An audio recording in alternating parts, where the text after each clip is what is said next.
We're good? All right. Did the stutter stop? Did you fix it? I had three things going at once. Yeah, no. Welcome everybody to the Wednesday Night Live show. Yeah. No, I had three things going. I was waiting for somebody to still have their volume up so it would come back in my ears, but nobody did this week. Welcome everybody. Joining us tonight is Allison. She's going to be joining us tonight. Tim is with us. Paul is always here with us, and we got a busy, not really a busy week. Not a lot going on, really. Not really a lot going on. Well, it just all depends on what Depends on side what you're of talking the about. yeah. It depends on what side of the industry and community you're in. These guys, how do I do this? Don't Allison's try. been Don't Allison. try. Allison has been busy. How do I do? Yeah, there You you go. notice that, folks, how he always gets that one right, but No, it's there. that's Allison has right. been Very busy. good. Very good. Yeah. Yeah, I got it. I'm a multitasker. I can handle it. Tim, how's your week going? You know what? I know it's common knowledge here that I'm a member of the HOA board in my community. I want everyone here to know I caught a lot of flack about it. I know. I caught a lot of flack about it, but I just want to let all of you know, don't ever fucking do it. Just don't do it. No, I'm joking. No, it's just been hectic You know all you week. love the power. You No, know you I love don't. the power. I have zero. I have zero power. Basically, it's majority vote on almost anything that you want to get done, and it's difficult when you kind of play. We're a liaison board between the residents and the actual management company that oversees the more serious stuff that goes on in the neighborhood. Anyway, long story short, we're just trying to get ready for a pool opening. I had no clue how much was involved in getting the pool ready to open, and at the same time, when you feel like you're a one-man show, So I've been real big on just trying to take on things that I felt like we were becoming sort of what's self-sufficient on services to do. And I'm not talking about fixing toilets and painting walls. I'm not talking about stuff like that. I'm talking about changing the gate code down at the pool. I'm like, why are we paying $300 for some idiot to come in and take 5 minutes to change the gate code?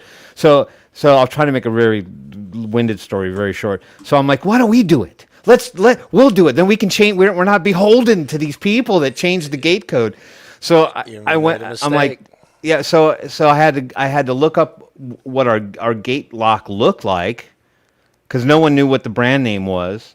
And then I ended up having to learn how to change the gate. It turns out you got to buy a tool. It's not a tool that anybody else had. So I had to order the tool. Then I had to go down there. It didn't work.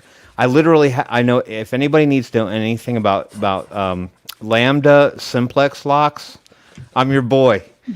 I had to take that thing off. The second one I couldn't reset. I had to literally take it off the gate and disassemble it to get to the lock box, the gear box inside, and sitting there with pliers manually resetting it. So needless to say, I always find myself getting myself I into just a picture pilot Tim ship. walking around like this with his tape measure, measuring everybody's fucking grass. You know what? It's funny that you even brought that up now, John. It's funny that Your you mailbox is exactly 6 inches where it's not supposed to be. I'm not that anal. I'm not that anal. No, but it's funny that you even mentioned that because we're going to start enforcing towing at the pool. So I had to hang up some towing signs, which didn't have pre-drilled holes, no mounts, no nothing. So I'm down there measuring a pole to see how long of a bolt I need in order to hang a sign. So I guess you could say I'm a bit of a ruler carrier. I rule with an iron ruler. And a tape measure. Yeah.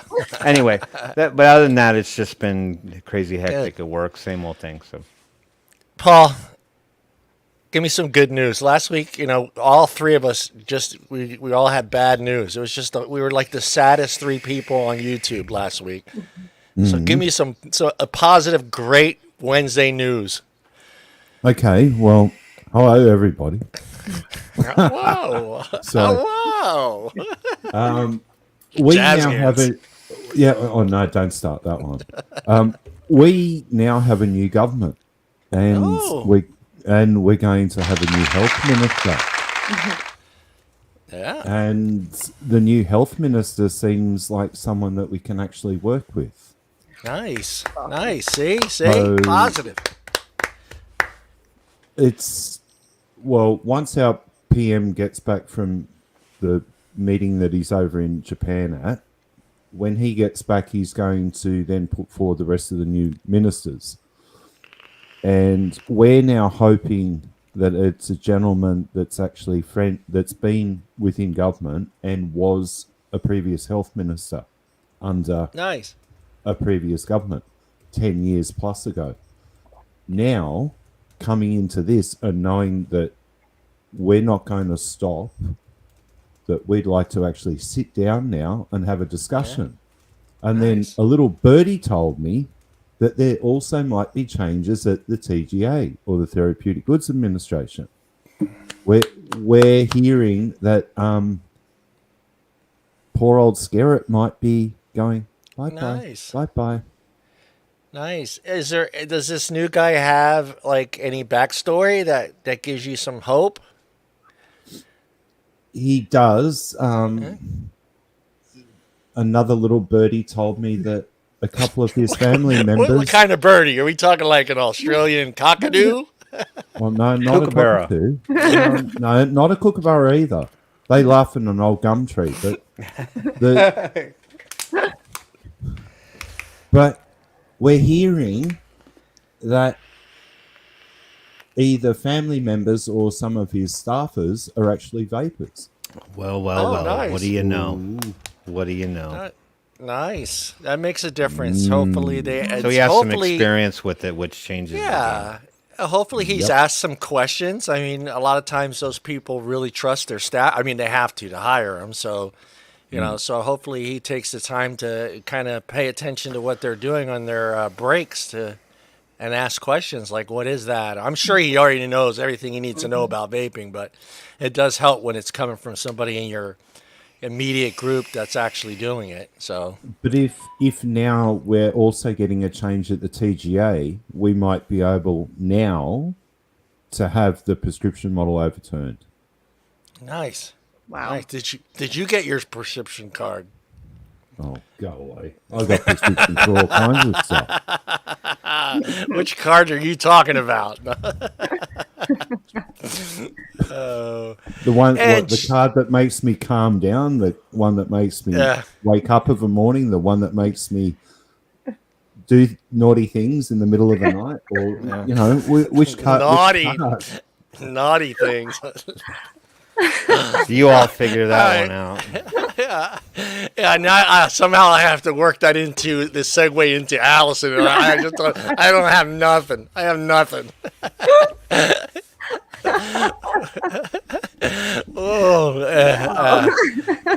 Hello, Allison. Hello. How is your week going? I know you've been super man. busy. Well, I mean, it's been a lot more calm because PMTAs are filed. So, that was a huge waste of my time. And then, we got some other news about good old Brian King coming at us. Yeah. So that doesn't look good. So, but the e-cig summit was great. And that really got kind of lit a fire back up under me. Yep. So I am that page that you posting in. I can't get the A Billion Lives. Yeah. One? Yeah. Mm-hmm. Is that your page? Is that the page you're posting? I wanted to get the link to it. I got to put it in the chat just in case anybody's not on there. They can go on over there. I will get that real quick. I get it for you right now. Whoa, that's what's awesome about Tim having that power. I'm a member. I'm a member of the group. He's a member. Oh yeah, I am too. I am too. Yeah, I didn't know they were hiring. I didn't know there was no qualifications necessary. I would have thrown in my application. I mean, I know a thing or two. Might have more to do with your point of view than your qualification at this point. Yeah, I'll lie. It's just like we were saying last. I'll play ball. Yeah, I'll play ball. Just like we were saying last week. We just, Tim said, just hire me and give me that approval stamp, and I'll just sit in the office and just keep hitting approval. Red rubber stamp just all day long. Yeah. Just blanket MDOs on the next round. Yeah. Coffee and a stamp. That's all I need. Yeah. Okay. Coffee and a snack. But you're hired. Anybody seen this Tim guy? What else is going on for you? Nothing. My son's done with a band for like 3 weeks until Yeah. the marching band starts. So, I Yep. get a little baby break and Yeah. I'm back at it again. But he's going to be 16 in July. So hopefully he's going to get his license and a car. And And now then then it's- I can, instead of being driving around stressed out, I can just sit here and be stressed out because he's Yeah, out yeah. there. This when they start to drive, you get that little tear. He's not my baby no more. That was my ex-wife. I think my parents were probably gripped with fear. They're like, "Holy Yeah. shit, our kid's driving." Yeah, Yeah. especially here. I don't know about by y'all, but traffic is Yeah. not good. Oh yeah. not Yeah. good. Yeah. Well, that first couple of weeks, it's great, because they want to drive and they constantly, before they go out, hey, do you need anything? They want to help out. You know Yeah. what I mean? It's like, Yeah. hey, Dad, do you want me to stop and get you a soda on the way back? Or, Yeah. hey, Mom, do you need something? That's about 3 weeks. And after that, they don't care less. Then I'm like, did you get my last 20 text? I need milk. Yeah. And don't text while you're driving. Yeah. Or they give you that, Mom, nobody texts anymore. Yeah. I didn't even see it. That's what I get all the time. Yeah, I didn't see it, but yeah, the phone's always in their hands. That's what Always. I do. I Always. do to my kids. Selective like, text come through. Yeah. What else, Tim? Say hello to everybody. Oh shoot! Hold on, I'm in the wrong chat. Well, give me 1 second. Hold on.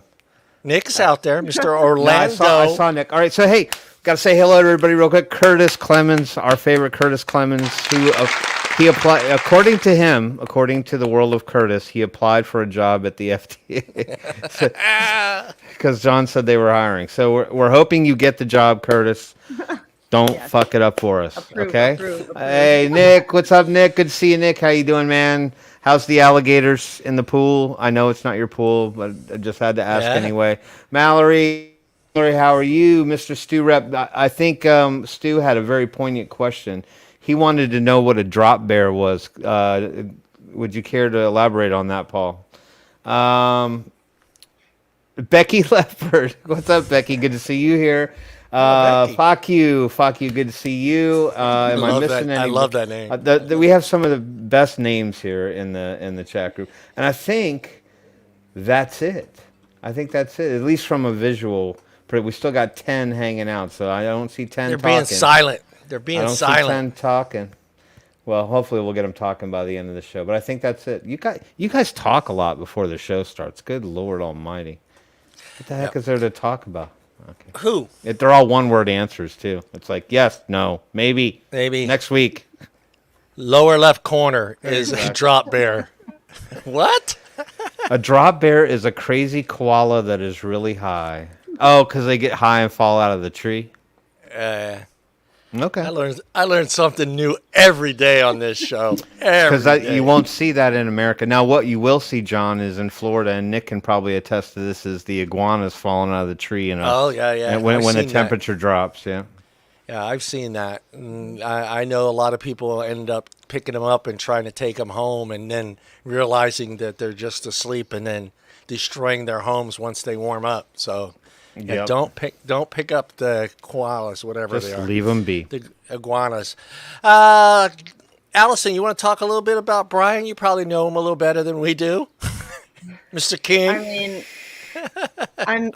I know that he's backed a bunch of studies and said a lot of bad things about vaping Yeah. because of kids and stuff like that. I mean, I've been doing my homework, but I mean, every time Yeah. you go down another rabbit hole, you don't find anything good. So you kind of like have to, for your own mental.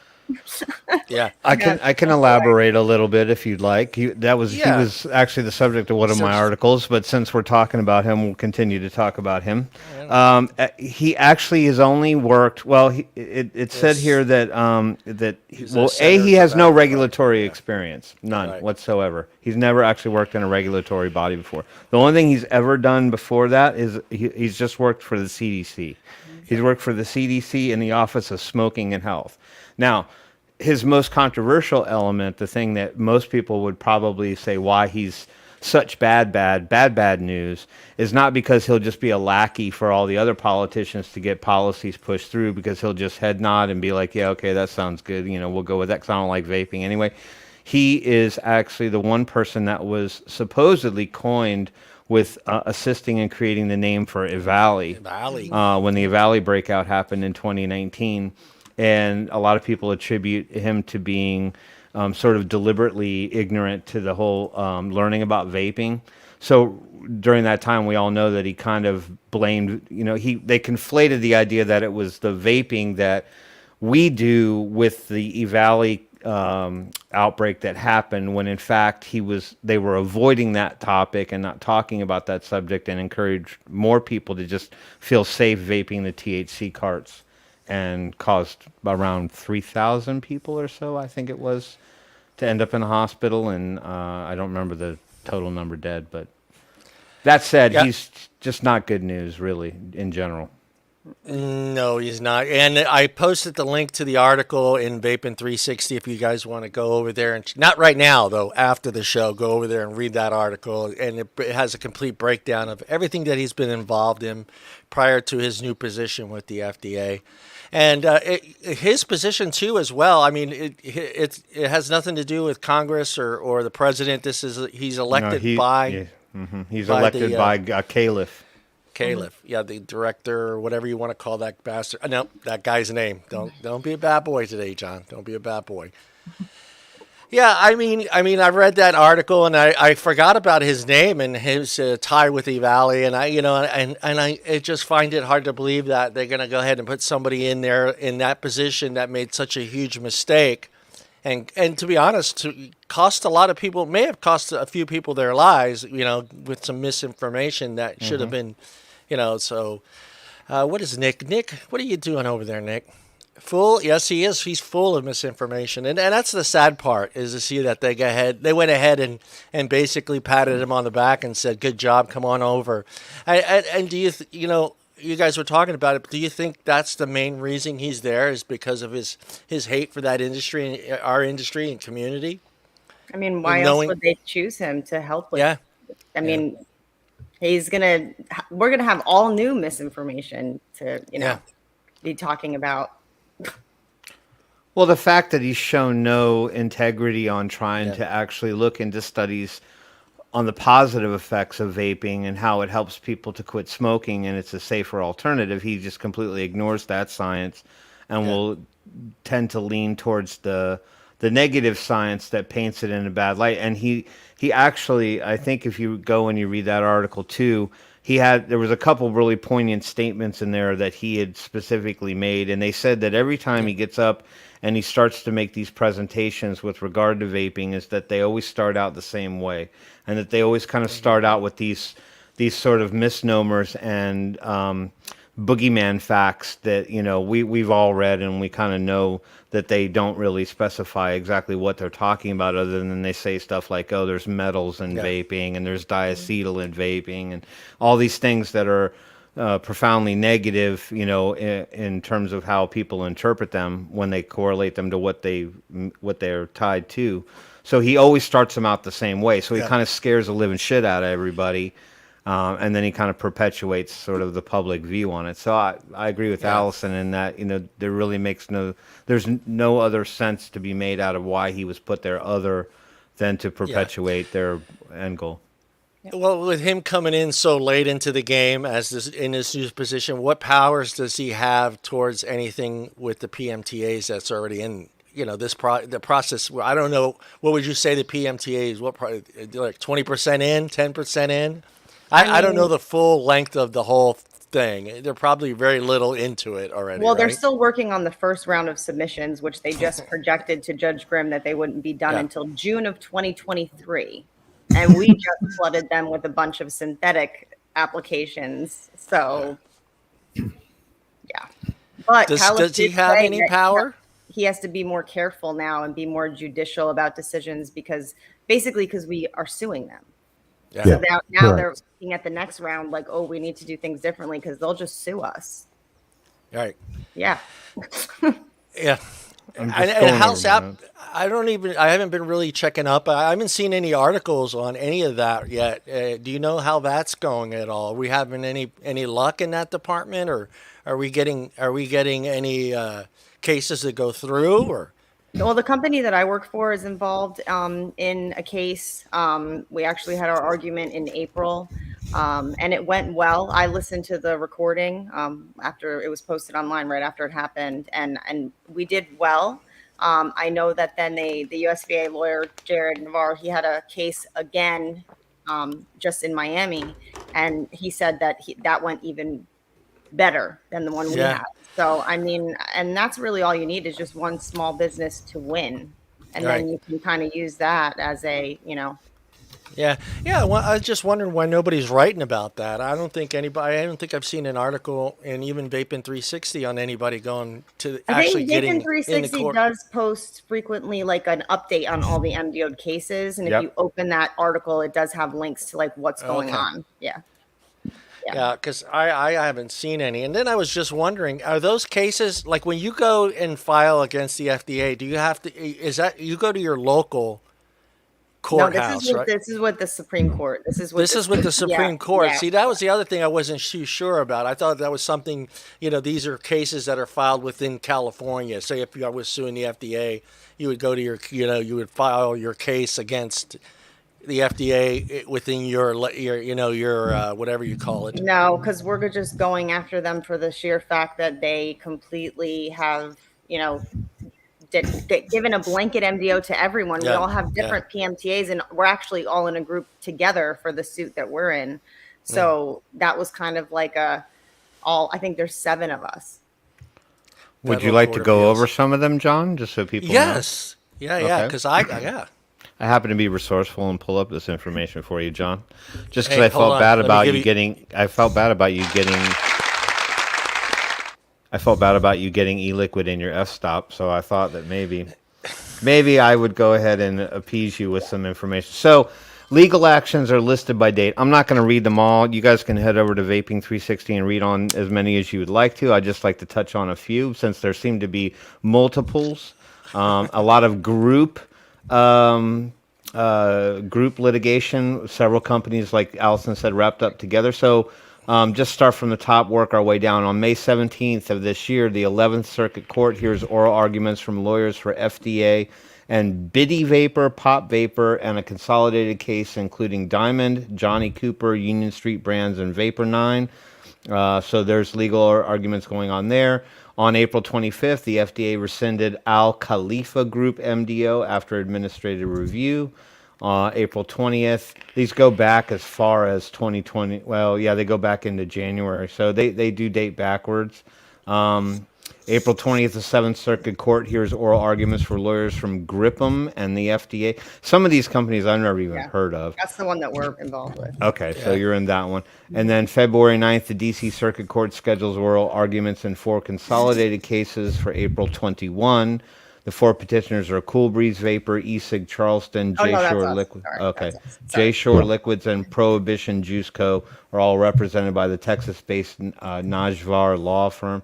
It goes on and on and on. I mean, there's multiple cases that are all either standing or were pushed forward for the I actual know Jared's court working on 17, just Jared. So, and then you have other, you have Troutman, you have a bunch of other lawyers that are also working on them. So we're just going to keep suing them. So what does this really mean, though, when it's all said and done? So they get an MDO. They're supposed to either, I guess, resubmit their PMTA with the information that they're looking for. I'm going to assume that the majority of these these oral arguments are the fact that the FDA effectively were kind of moving the goalposts based on the PMTAs that were already submitted. You all right, Paul? Right. You okay, buddy? That's what a drop bear sounds like when they fall out of the tree. Anyway, so I'm guessing that they're trying to get the MDOs rescinded, therefore leaving their PMTAs live and Putting them effective. back into the review or whatever stage that you were in to have the science looked at again, because it obviously wasn't. Okay. Yeah. So, but educate me. So let's say these MDOs are rescinded. Let's just say, for the sake of argument, every one of these gets their MDO rescinded. What does that mean, though, for that particular company? Do they then still have to pull their products from the shelf, given that they were only given a year to keep them on the shelf after Well, the initial submission? I don't think so. But I do believe that you go right back into the line that you were in before. So we're not asking for a stay because we don't have a complete PMTA. So we have to finish testing and scientific. So I think you go back in, but I'm not 100% sure if you have to pull the products or not. Because the way I had understood it was you get a year from the date of submission. So from I September don't know 9th. if that pauses because you're in litigation, and then if you go, I don't know how that works. That's a good question. Only if a stay is put onto that MDO. Okay.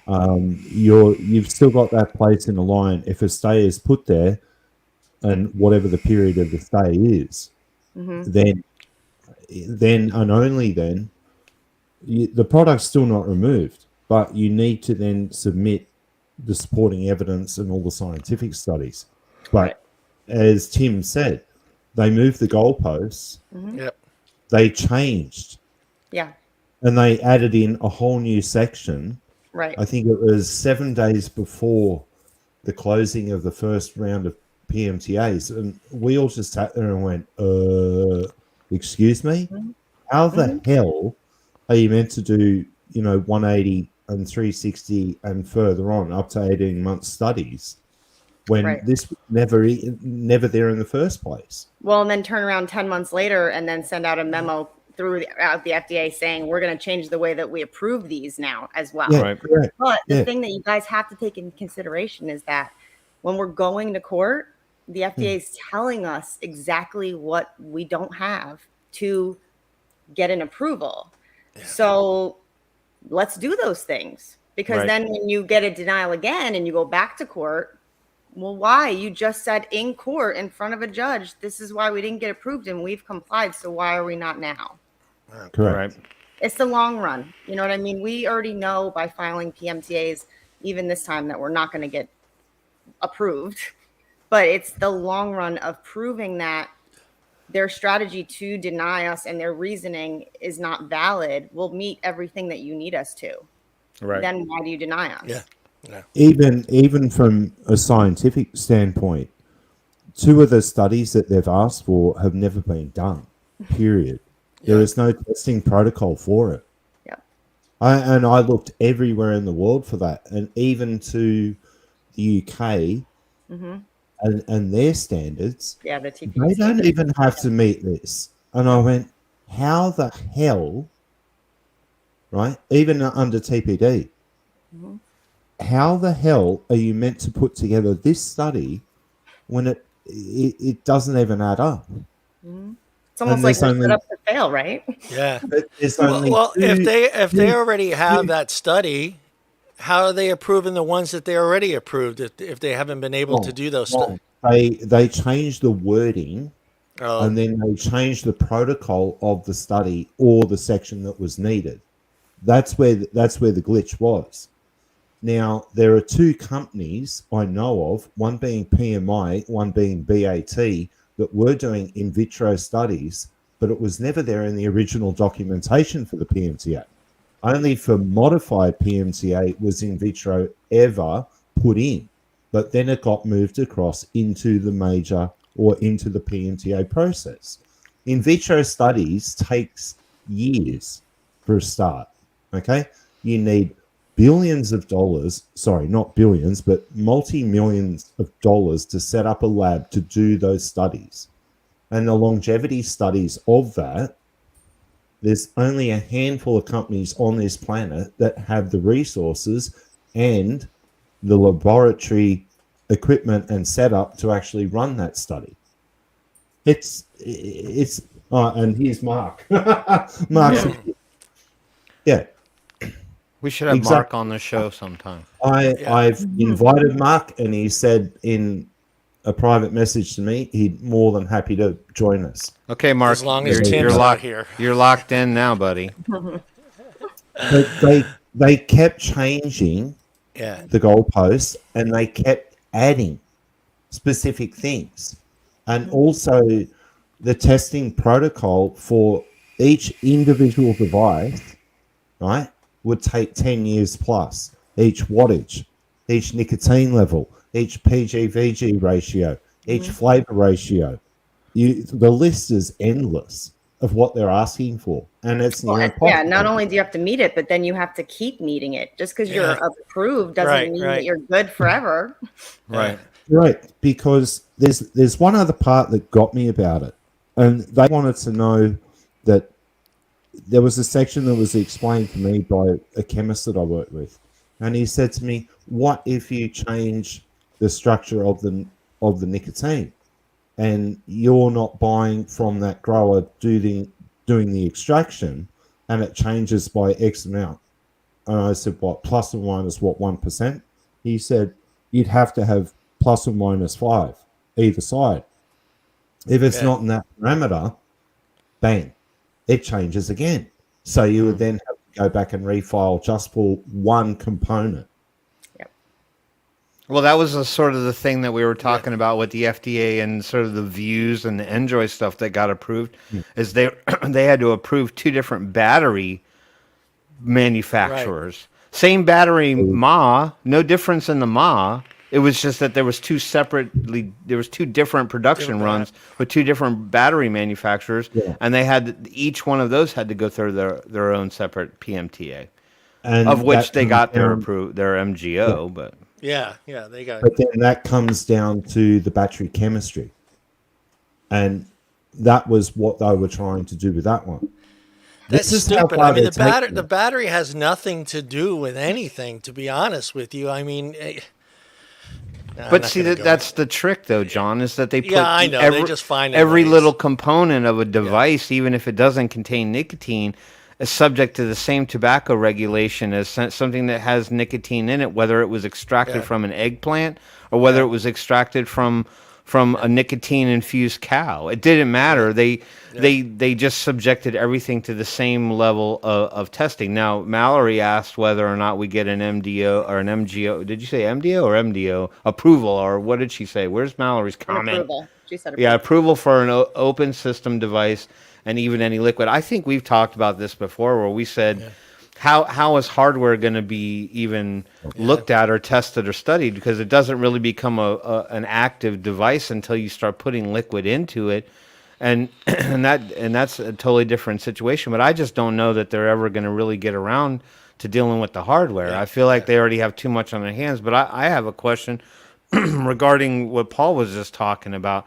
And these particular in vitro studies. Now, first of all, I didn't even know you had to do in vitro studies for e-liquid. I'm thinking in vitro. I'm thinking about somebody trying to have a baby or something like that. That's what I was going. You know, I'm like, what?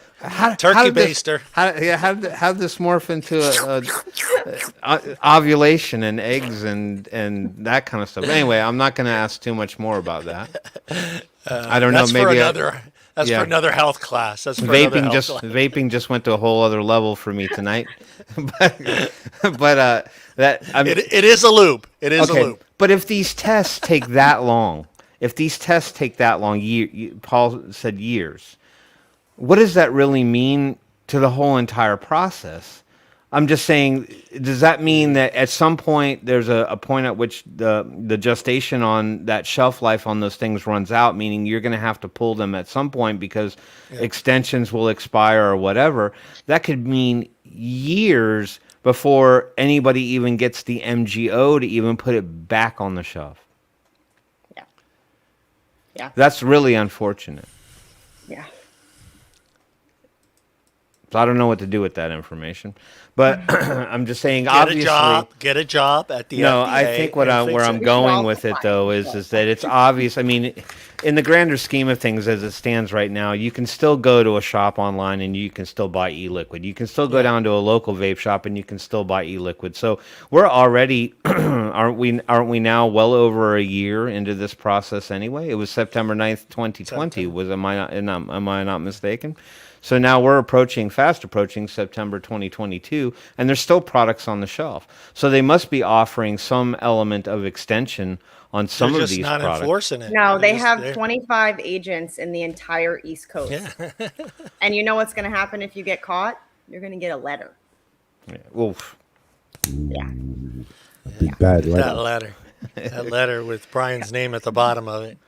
Yeah, I think I'm going to go into my closet, get my best suit, and get dressed up and head on over to the FDA and apply for that job over there. And I'll hire Allison, and I'll hire Tim, and then I'll hire Paul. And Well, do you Just think take that a- this is an opportunity to try to maybe ramp up the support for vaping? What I'm saying is that even well, though we have, there's no fear. I think that has a lot to do with the way our community acts right now. It hasn't really been taken away by a majority of the people yet. And I think, do you feel like it is like that somewhat, that you haven't seen the community get up in an uproar and anger yet because, hey, I can still walk over to Johnny's vape shop and I still see shit on the shelves, so I'm cool. Right. But they don't take it seriously until there's something until they walk up to the door and it's closed. Yeah, it says closed. Yeah, or they go in, it's just one flavor. Right. Yeah, on all three You shelves. can survive on one flavor. Oh, one flavor or no flavor actually, just tobacco on three shelves. Tobacco And 1, three, tobacco 2. yeah, 3, 6, and 12 and 18. Then they are like, oh, Yep. But then there's the definition of tobacco because all tobacco is flavored. Flavor. yeah. It'll just be a white bottle. It'll just be a white bottle. It won't say any name on it at all. I'm It'll going to name just mine say, civil disobedience. yeah, it'll just have a big FDA sticker on it, and it'll just say FDA flavor, approved flavor, approved Compliant. flavor, Compliant liquid. compliant. And that Mr. bottle, a 60 ml bottle, will be $120. Yeah, Mr. Plus Compliance, tax. Mrs. Compliance. Plus yeah, tax. oh, yeah, plus tax. Plus Mr. tax. Compliance and Mrs. Compliance. That's all you're going to get. There you go. There they are. well, I'm Right just there, trying I'm to just think saying. of ways to take sort of like this sort of ominous looming element of it and try to turn it into a positive thing. And so what I was saying is, while they still exist, wouldn't that be a perfect time to try to promote vaping even more? I'm not talking from an advocacy perspective, but try to promote more people to switch over to vaping and get off of cigarettes, to try to make the numbers en masse a little bit more daunting for the government to try to take it away. I mean, we have 16 locations in South Carolina, and we Right. don't make a big enough of an impact to the FDA. Right. Right. Well, it also makes me wonder, like you have states like Florida, Mr. Orlando. Let's say, worst case scenario, everything goes to shit. Again, the state of Florida could say, fuck you, FDA, we're going to keep our flavors. I mean, that's still a possibility. And there's probably a few states that, relax we everybody would. out there. This We is would. not happening. Yeah, This we is not happening. Also, heads up, there is no fucking job at the FDA. It's just a joke. So Yeah. I don't want everybody heading over to the FDA's fucking website and looking for this Listen, imaginary, we're all on a most wanted list. We're not getting yeah, this imaginary job that is available over at the FDA. But yeah, I mean, that's a possibility. And I could probably, other than Florida, Texas, and I can't name any other states that would just say, well, Texas, of course, Florida would say, screw you. We're going to keep. That's a possibility, right? Can the states do that when it's a federal regulation? Oh, yeah. The states can. I think Allison froze. She froze with her head tilted. Mr. Orlando, is that possible? Could a state say, fuck you, we want our flavors, it's staying, go to hell? I'm kind of Yeah. curious. Yes, they could, actually. Yeah, right? They Because- can mandate their own regulations in Well, state by state. T21, right, is nationwide. But then a state could walk in and say, sorry, but we're doing the right thing. We're not going to listen to you. And bada bing. Thanks for coming. Well, right. So to that point, I guess it could be Well, no, you're right. It is sort of the same thing. I mean, as far as like statewide THC laws, they legalized it in the state, but they hadn't legalized it at the federal level. So the states have the right to regulate what can and can't be done within their own border. So That's I guess correct. maybe maybe we go back to the same sort of mentality again. You know, when we talk about advocating for vaping, is be vigilant with regard to your own state, you know, and what those particular governors and local officials are doing. Yeah. Again, I live in a state where I don't hear much about anything going on. I mean, there hasn't been any real challenge to vaping in the state of Atlanta. State of Atlanta, state of Georgia, other than a long time ago when there was some local county stuff that was going on. But I haven't heard anything in a bigger picture up at the state level. Well, I think too. I think it's going to come down to. I mean, this is just hypothetically, but I think it might even come down to the fact is how much e-liquid is bringing into the state as far as taxation. So and jobs. So, you know, a state like I think that is part of the reason the all California flavor ban took a shit is because I think they realized what money it was bringing in, jobs that it was bringing in.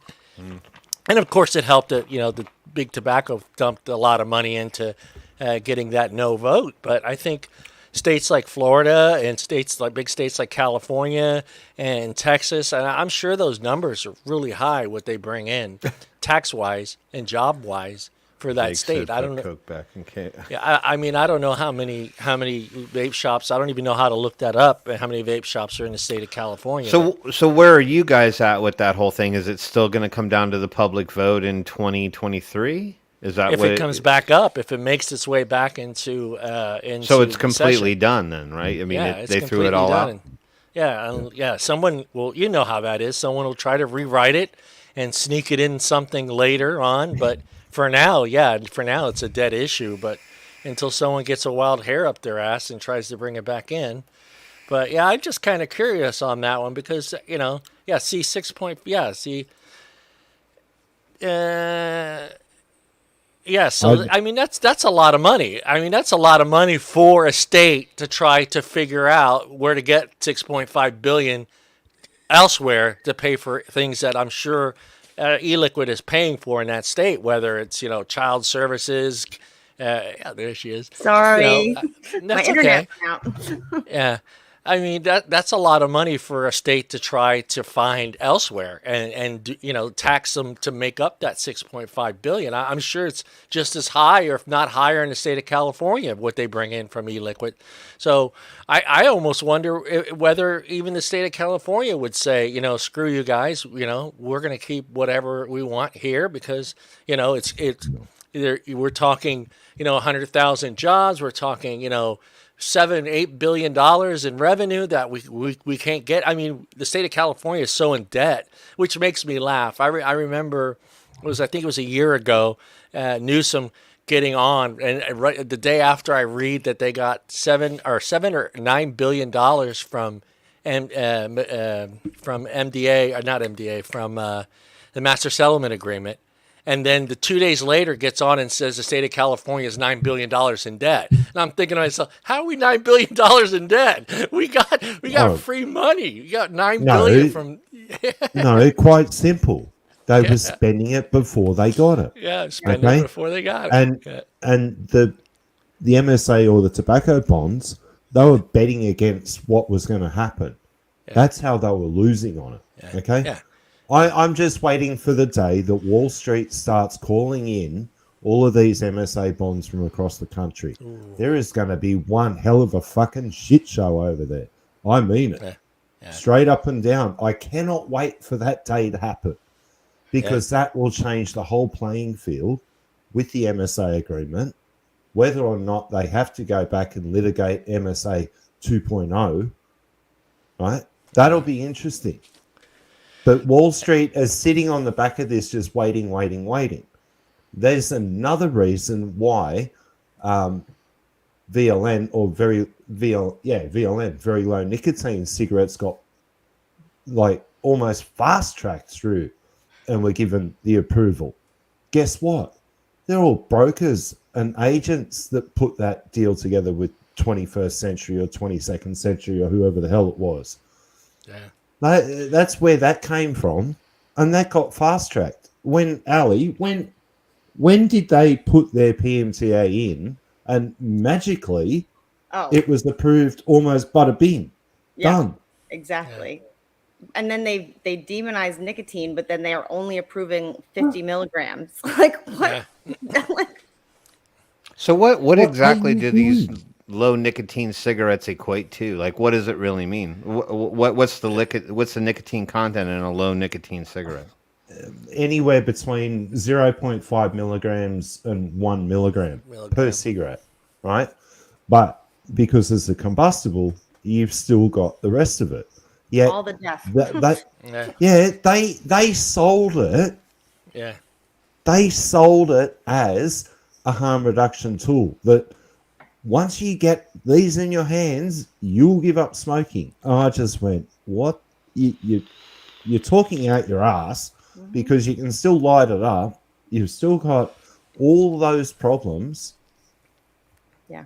Yet you're not even addressing those issues. I'd take IQOS over a VLN any day of the week. Yeah, because you're not lighting it. You're not lighting Thank you. it. Yeah.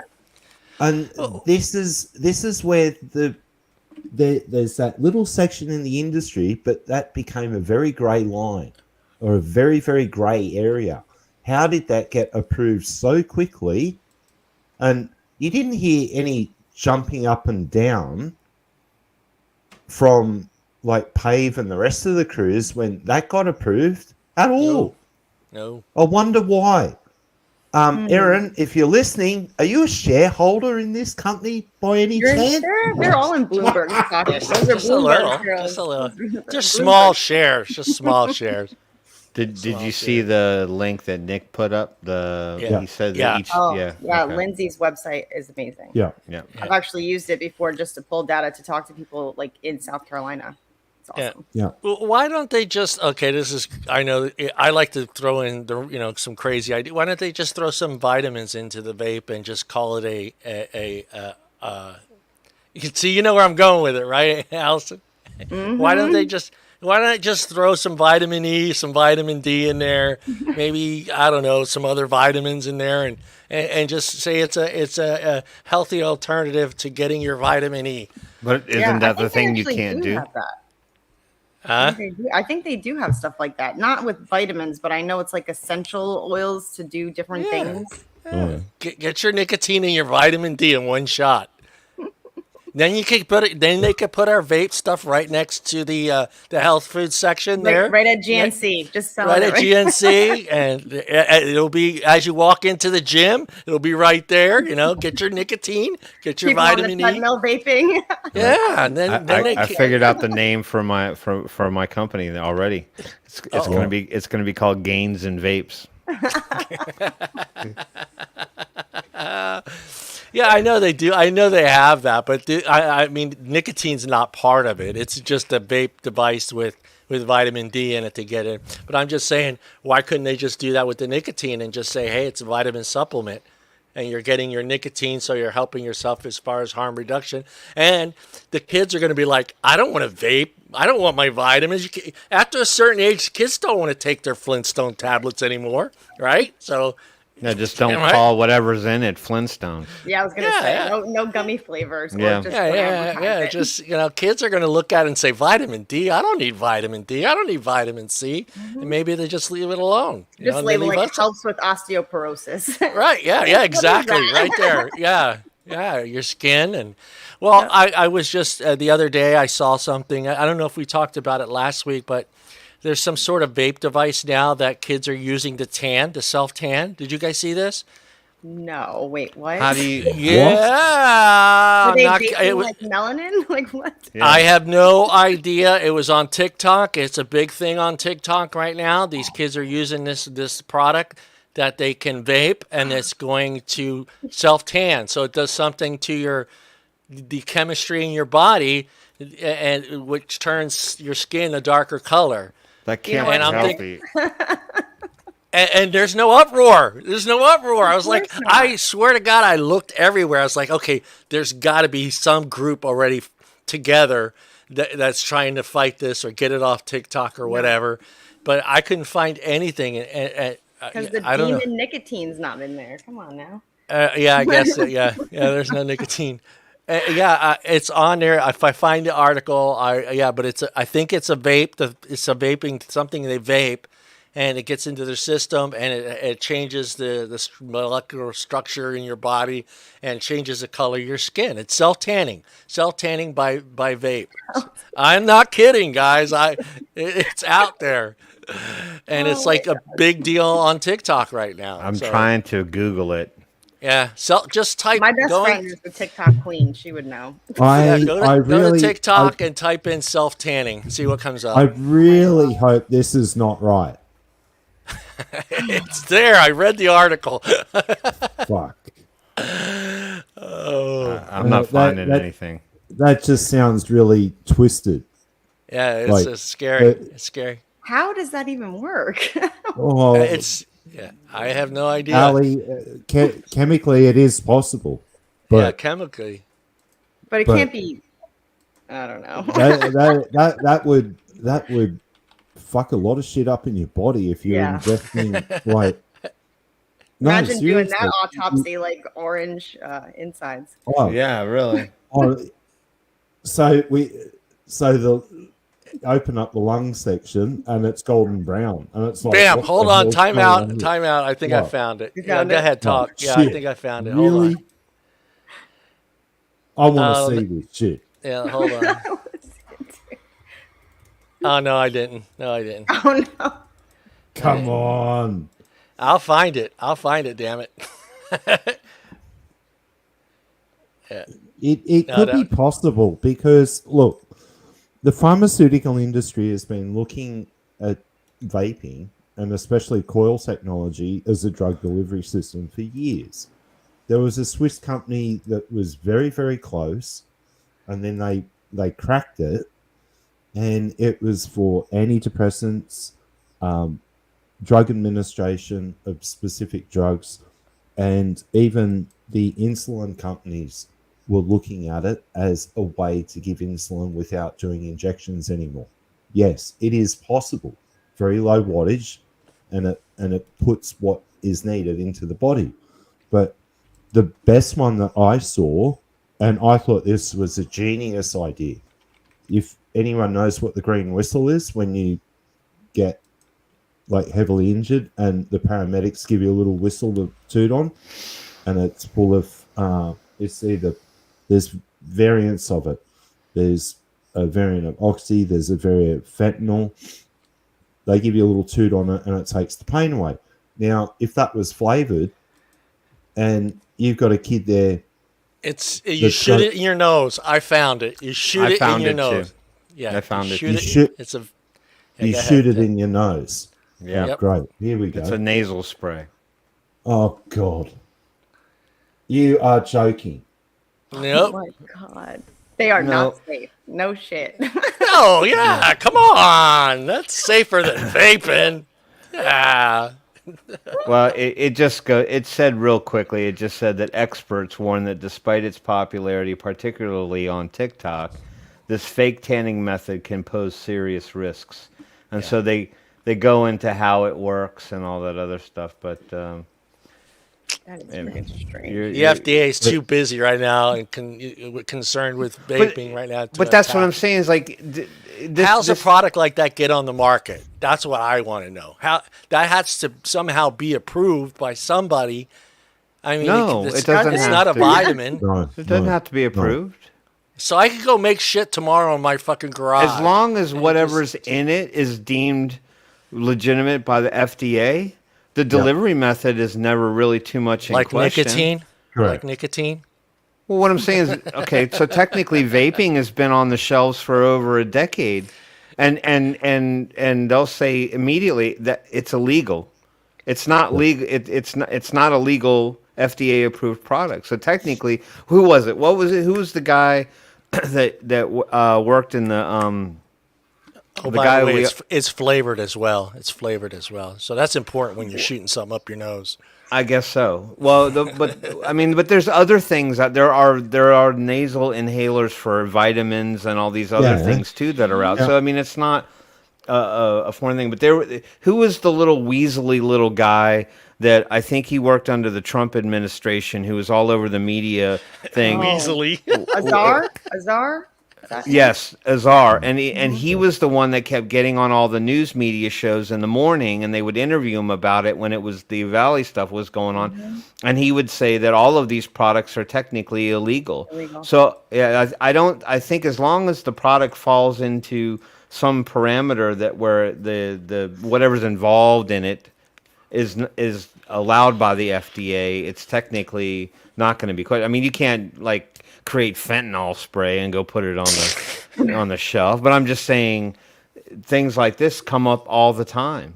They come up all the time. Lots of these weird products that are alive for a little while until they find out that it's causing Until some it hurts serious somebody. issues. Yeah. Remember all like the bath salts and all that stuff you could go get at the gas station. You know, once people figured out it was bad news, then they started pulling them down. So I have to show your license to buy Sudafed. Right. Yeah, Synthetic correct. weed, right? Didn't they have that? There was like that wasn't flagged by the FDA or anything like, or the No, because DEA it or was whatever. it was under a research chemical, and they kept changing like one section of the molecule or adding just another little chain. Yeah. Not a problem, and that got really screwed up. Yeah, health supplements aren't really, that Yeah, as way. I said, But- just throw some vitamin D in there, man. Fucking leave us alone. Throw some vitamin C, vitamin D in our vapes, so this way I'm getting my vitamin C. Yeah, but there was something really interesting, Curtis, about Viagra liquids. There was a company in China, some of their liquids that went into the US in a pod system. When they were tested, they actually had a variant of Cialis in it. So it was, and I thought, God. what the is going on? Right, so you're gonna be Surprise! oh yeah, walking around next minute, you have a couple of toots and your tongue's like, Have a couple tooths before you go to church. Oh my god. running. What are you leaving in the donation plate, Curtis? Oh man. I mean, someone just But these are the issues. Like these products here, right, don't cause anywhere near the amount of problems of trying to stick something up your nose or a pill that will give you, I don't know. Those things don't take money away from big tobacco or They don't. big pharma. Yeah, correct. But I've got a question for you, Ali. Do you think it's big tobacco worried that they're going to lose everything, or do you think it's the pharma side that they're actually losing more over time because we're not getting sick anymore? Right. Yeah. I think it's definitely the pharmaceuticals and also the individual states. That's, you look at all these states that get the highest payouts from MSA, and they're all the ones that have the flavor bans. except for California. Well, it's parts of California. just the middle. It's the middle, to be honest with you. It's the middle section of Northern California. Right. So if you take some of these other companies that have been getting these MGOs to keep their products on the shelf, like the Views products and Enjoy, and any of the other handful of ones that got approved, aren't most of those companies inherently tied back to big tobacco companies? Yeah. Okay. So therefore, those products would then fall under the MSA as well, correct? So does that revenue get lumped in with the money that gets paid back to those local or state governments? I mean, that would make sense why they're only approving high nicotine levels. So there is no step down process. So it's just one more thing to get hooked on forever. If you were planning on stepping down your nicotine, which, right. But I don't know if it gets tied into the MSA. I don't know. Maybe it would have to be amended. Yeah. Well, Paul's saying no. Yeah. No, liquid nicotine products were never part of the MSA at all. And It has to be added in. Yeah. Well, that's why like 2.0. Yeah. 2.0, yeah, yeah. MSA 2.0, and they were talking about that at one stage from memory, that if they couldn't change the wording in the original MSA, there'd have to be a 2.0 for vaping products. Right. But they were the vaping products that were manufactured by tobacco companies, Right. not the actual vaping products or liquids that were created by industry, Yeah. Yeah. which Why is why different. would There was a Marlboro? Yeah. separation. Right. Yeah. I mean, why would Marlboro be paying for some No, no, small vape I'm not company? addressing like the stuff that we use because we don't. No, he's saying the stuff that's been approved by I'm the talking Oh, about the okay. stuff that All got right. MGOs here recently Okay. that are inherently tied to the tobacco companies since the regulation. I mean, Mark chimed in and said that basically it was just the cigarettes. Yeah. Well, I guess cigars, Yeah. cigarettes, cigarillos, Cigars. all that Yeah. stuff. Yeah. Has there? I mean, I don't really pay attention to who's buying who, but has any big pharma companies decided to buy any liquid companies? Has there ever been No, a push? no, other way Like around. Pfizer, It's I mean, I don't Yeah. see Pfizer just saying, "Hey, I'm going to buy out," you know, so, whatever, and just go ahead and and go about that route, and then just kind of help push it through, and then this way they're a part of it. no. Well, GSK or GlaxoSmithKline, the manufacturers of Nicorette, they have been working on a nicotine delivery system or a vaping product similar to their mist, but a heated product for a change. Why And is it always heating? Why do they always want to heat okay, it up like that? no, because okay, in a mist or a Oh, okay. I'm spray sorry. I was thinking. in a mist, a spray or a gum, it's not heated, so the uptake into the body and the type of nicotine that they're using, nicotine polyacrylates, works through the actual pores of the body, changing the parameters. And it was the vaping industry that pushed forward synthetic nicotine and did most of the research. It's synthetic nicotine's been around since day dot pretty much in nicotine replacement therapy, but then we went in and we refined the process. We gave them the rest of the keys. We did a lot of the work for them. And now they're looking at these products, but heating and taking nicotine into the lung goes through the blood system a lot quicker. And if it's done the right way, and well, especially with combustibles, it actually moves across the brain barrier into the pleasure centers. So these are the differences. If it's just a spray or a gum, you take it in, but the effects are short-lived. Yeah. The way we do it, it's actually longer lasting. But synthetic versus a hybrid or a salt for that matter, each have different levels of uptake into the body and the half-life. And that's what I've been looking at and studying, what the half-lives are for these different products. And now, if the pharma companies, they won't go and buy tobacco companies or buy in. Tobacco companies are buying into the pharma side of things for delivery systems and the delivery technology for the next generation of products. And that's why I said the only real thing in vaping that can move forward now, we've got the technology down pat. We're down to like really high quality mesh disposables. The next thing that we have to look at is coil technology moving forward. That is the key Right. to keep Right. this developing and move on There's in always that development push to of the get away product. from the wire, right? There's always been a push to Yeah. get away from the wire. Yeah, correct. But they've tried ceramics. Yeah, There no, are I don't certain want. Yeah, forms of that's no. There are certain forms of ceramics that are usable, but it's cost inhibitive. And the other ones that they've tried also have breakdown. Like once they heat and keep heating, they'll right. return back to a powder form or a crystalline form. And kill you.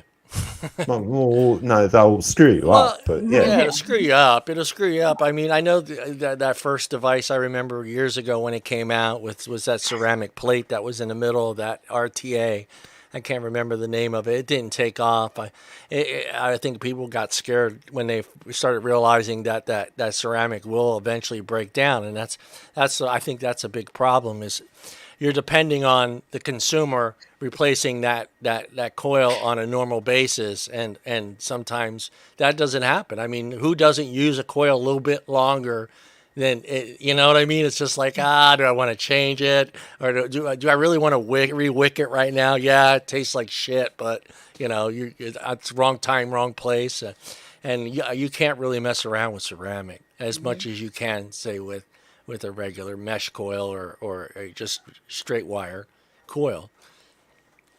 I don't know. I just kind of curious if the pharmaceutical companies were even thinking about putting out some sort of a pen style device that they can put on the market right next to a blue and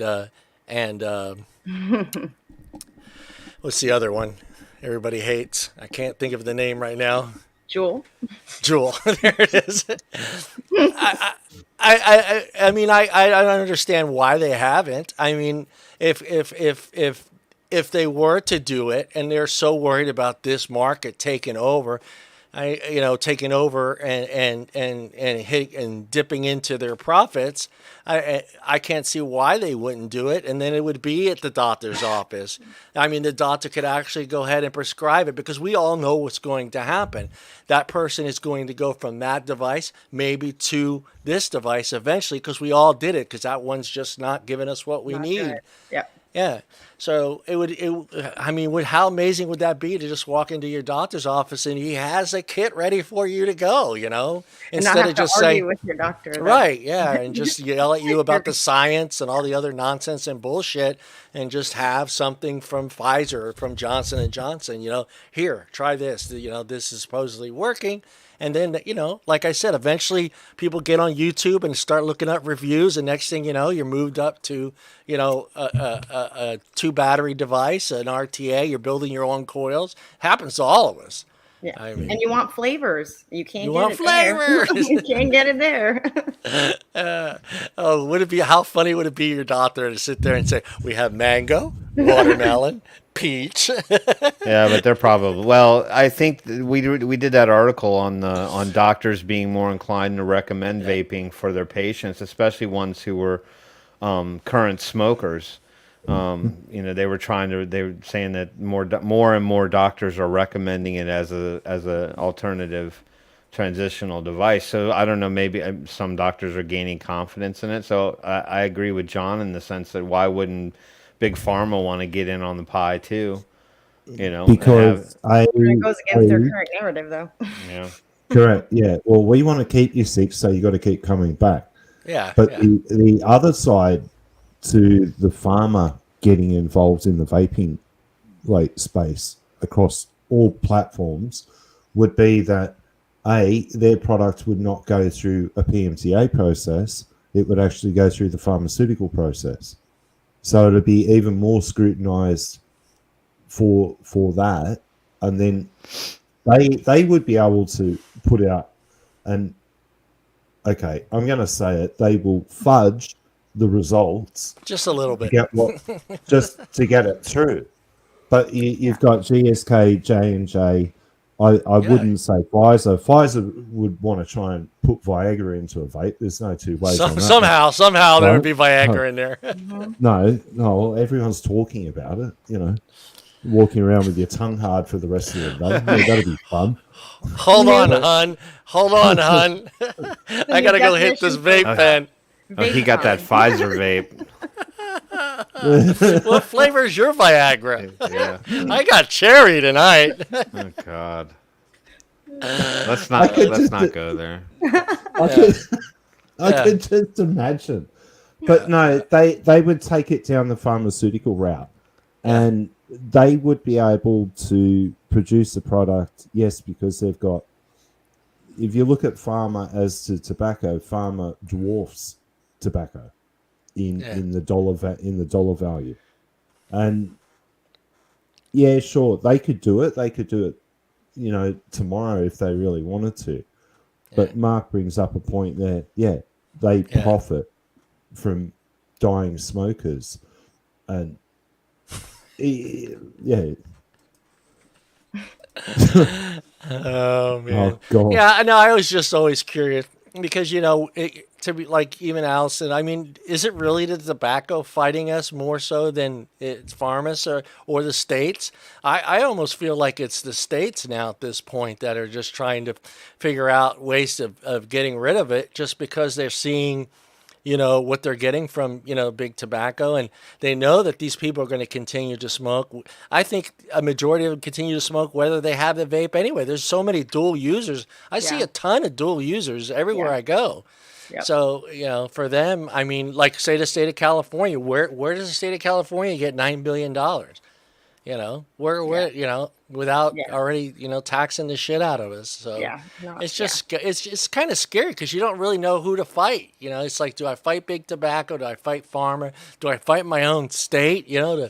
It's for my health and my I think benefits. it's And a combination. I mean, yeah, Juul was behind, pushing some of those lawsuits to ban synthetic, yeah, and I mean, I think look how fast they were to drop flavors, even though they knew that their yeah, consumers depended on them. They didn't care about their consumers. They only cared about looking good in the eyes of the FDA. So I think it's just a combination of like, how do you win? And the same way you can lose it on the state level, I think maybe potentially you could win it on the state level as well. It just depends on who's willing to listen to you and who's yeah, representing you. yeah. Tim, were you going to say something? You were leaning in. Sorry, my mouse is on the fritz. It's like it started flashing red before the show started, so I have to put it on the charging cradle. Otherwise, I'm down to a trackpad. No, I wasn't going to say anything. I can understand why Big Pharma wouldn't want to get involved in that just due to the profit margins on people dying from smoking. It's unfortunate to see so many people shy away from the idea that you could be helping more people than you're hurting. But we've learned really quickly that the government doesn't really care. It's all about lining their own pockets. Oh yeah, I mean Pfizer and Johnson. It's all about shareholders and profits, and making sure that it's sad because it just there's so much misinformation out there. It's just I don't know if I told the story. I did a post, but when I was at the bowling alley, they have a little room where you can go and smoke and vape, of course, and it's inside, and it's just this door with this big fan, and there was like two or three guys sitting there smoking. As soon as I came in and pulled out my vape, they all looked at me like, and the older guy looks at me and says, "That's going to kill you." And I'm just like laughing. Now you're hitting a fucking cigarette and you're telling me this is going to kill me. And I went through the whole thing, and all he knew was Valley. He knew all the chemical. He didn't know any of the positive stuff, So I wrote it all down, which was funny. He's on IG, which was funny he was in his 60s. He was on Instagram. I was like, here's my Instagram, because I didn't want to write everything down for him. I was like, here's my Instagram. Go over to there, follow me, and I'll send you a bunch of links. And that's what I did because he's been a smoker for like 35 years. He's like 2 packs a day smoker, and he's sitting there watching me vape. And I opened the thing, I showed him my coil because I build my own coils and I wick it. And he was thinking, cost wise, how expensive it would be to buy coils because that's what he was hearing as well. He's like, oh, it doesn't make sense cost wise. I have to buy coils every day. I'm like, every day? Where are you getting this information? So, yeah, so I'm glad he kind of sat there and listened to me. I pulled my cap off my RDA. I showed him the coils. I hit the button, watched the vapor come up. He smelled it. And so I think he started vaping. So I hope I sent him to the vape shop here in Modesto. So hopefully he jumps on board and gives it a try because it was just weird. It's been a while since I had someone say that to me, so it was kind of weird to hear someone just give me all the negativity that's out there and not one bit of positive out of it. He didn't. It's not like anyone seemed to ever have told him, this is good for you. This is going to help you. He never heard any of that. He just got all negative stuff the whole time. So it was just weird. It was weird because I haven't been in that situation in a closed little tiny room like that. And then have someone say, that's going to kill you. And I'm like, okay, you just take another puff out of that Camel right there, buddy. Yeah, but that's so common anymore, though. I mean, I get those same arguments. Yep. Well, that's like in our retail stores, we have an extensive training that we put them through, and a lot of them are customers first, but we really want them to be able to help people quit smoking. So we have this extensive training, and now added to the training, you're now learning about how to combat this information that comes in, because the customer comes in the door. I've seen it happen. They walk up to the counter and they say, I hear a lot of bad things about these vaping devices, but I don't want to smoke anymore. So you got to tell me what's up. So now we have to educate them and make sure that they're up to date on everything. So the next thing that comes in the door, they know how to explain why that's not true. Yeah. Do you feel when they do come in and do that, do you guys like grab the laptop, open it up, and start showing them articles, and we have or paperwork. you just go through we have paperwork, and honestly, like they know, they already know, because I mean, you see me post in all the groups. I post to our page as well, so like they have the information available as it happens, and I'm like, just always stay on top of it, even if you just glance at it. You know, you can look at it at work, but like understand it, and they do, because like I said, most of our employees were customers. Most of our employees are passionate because that's how they quit smoking, and then they were like, can I work here? This is such a cool job. This is a fun environment.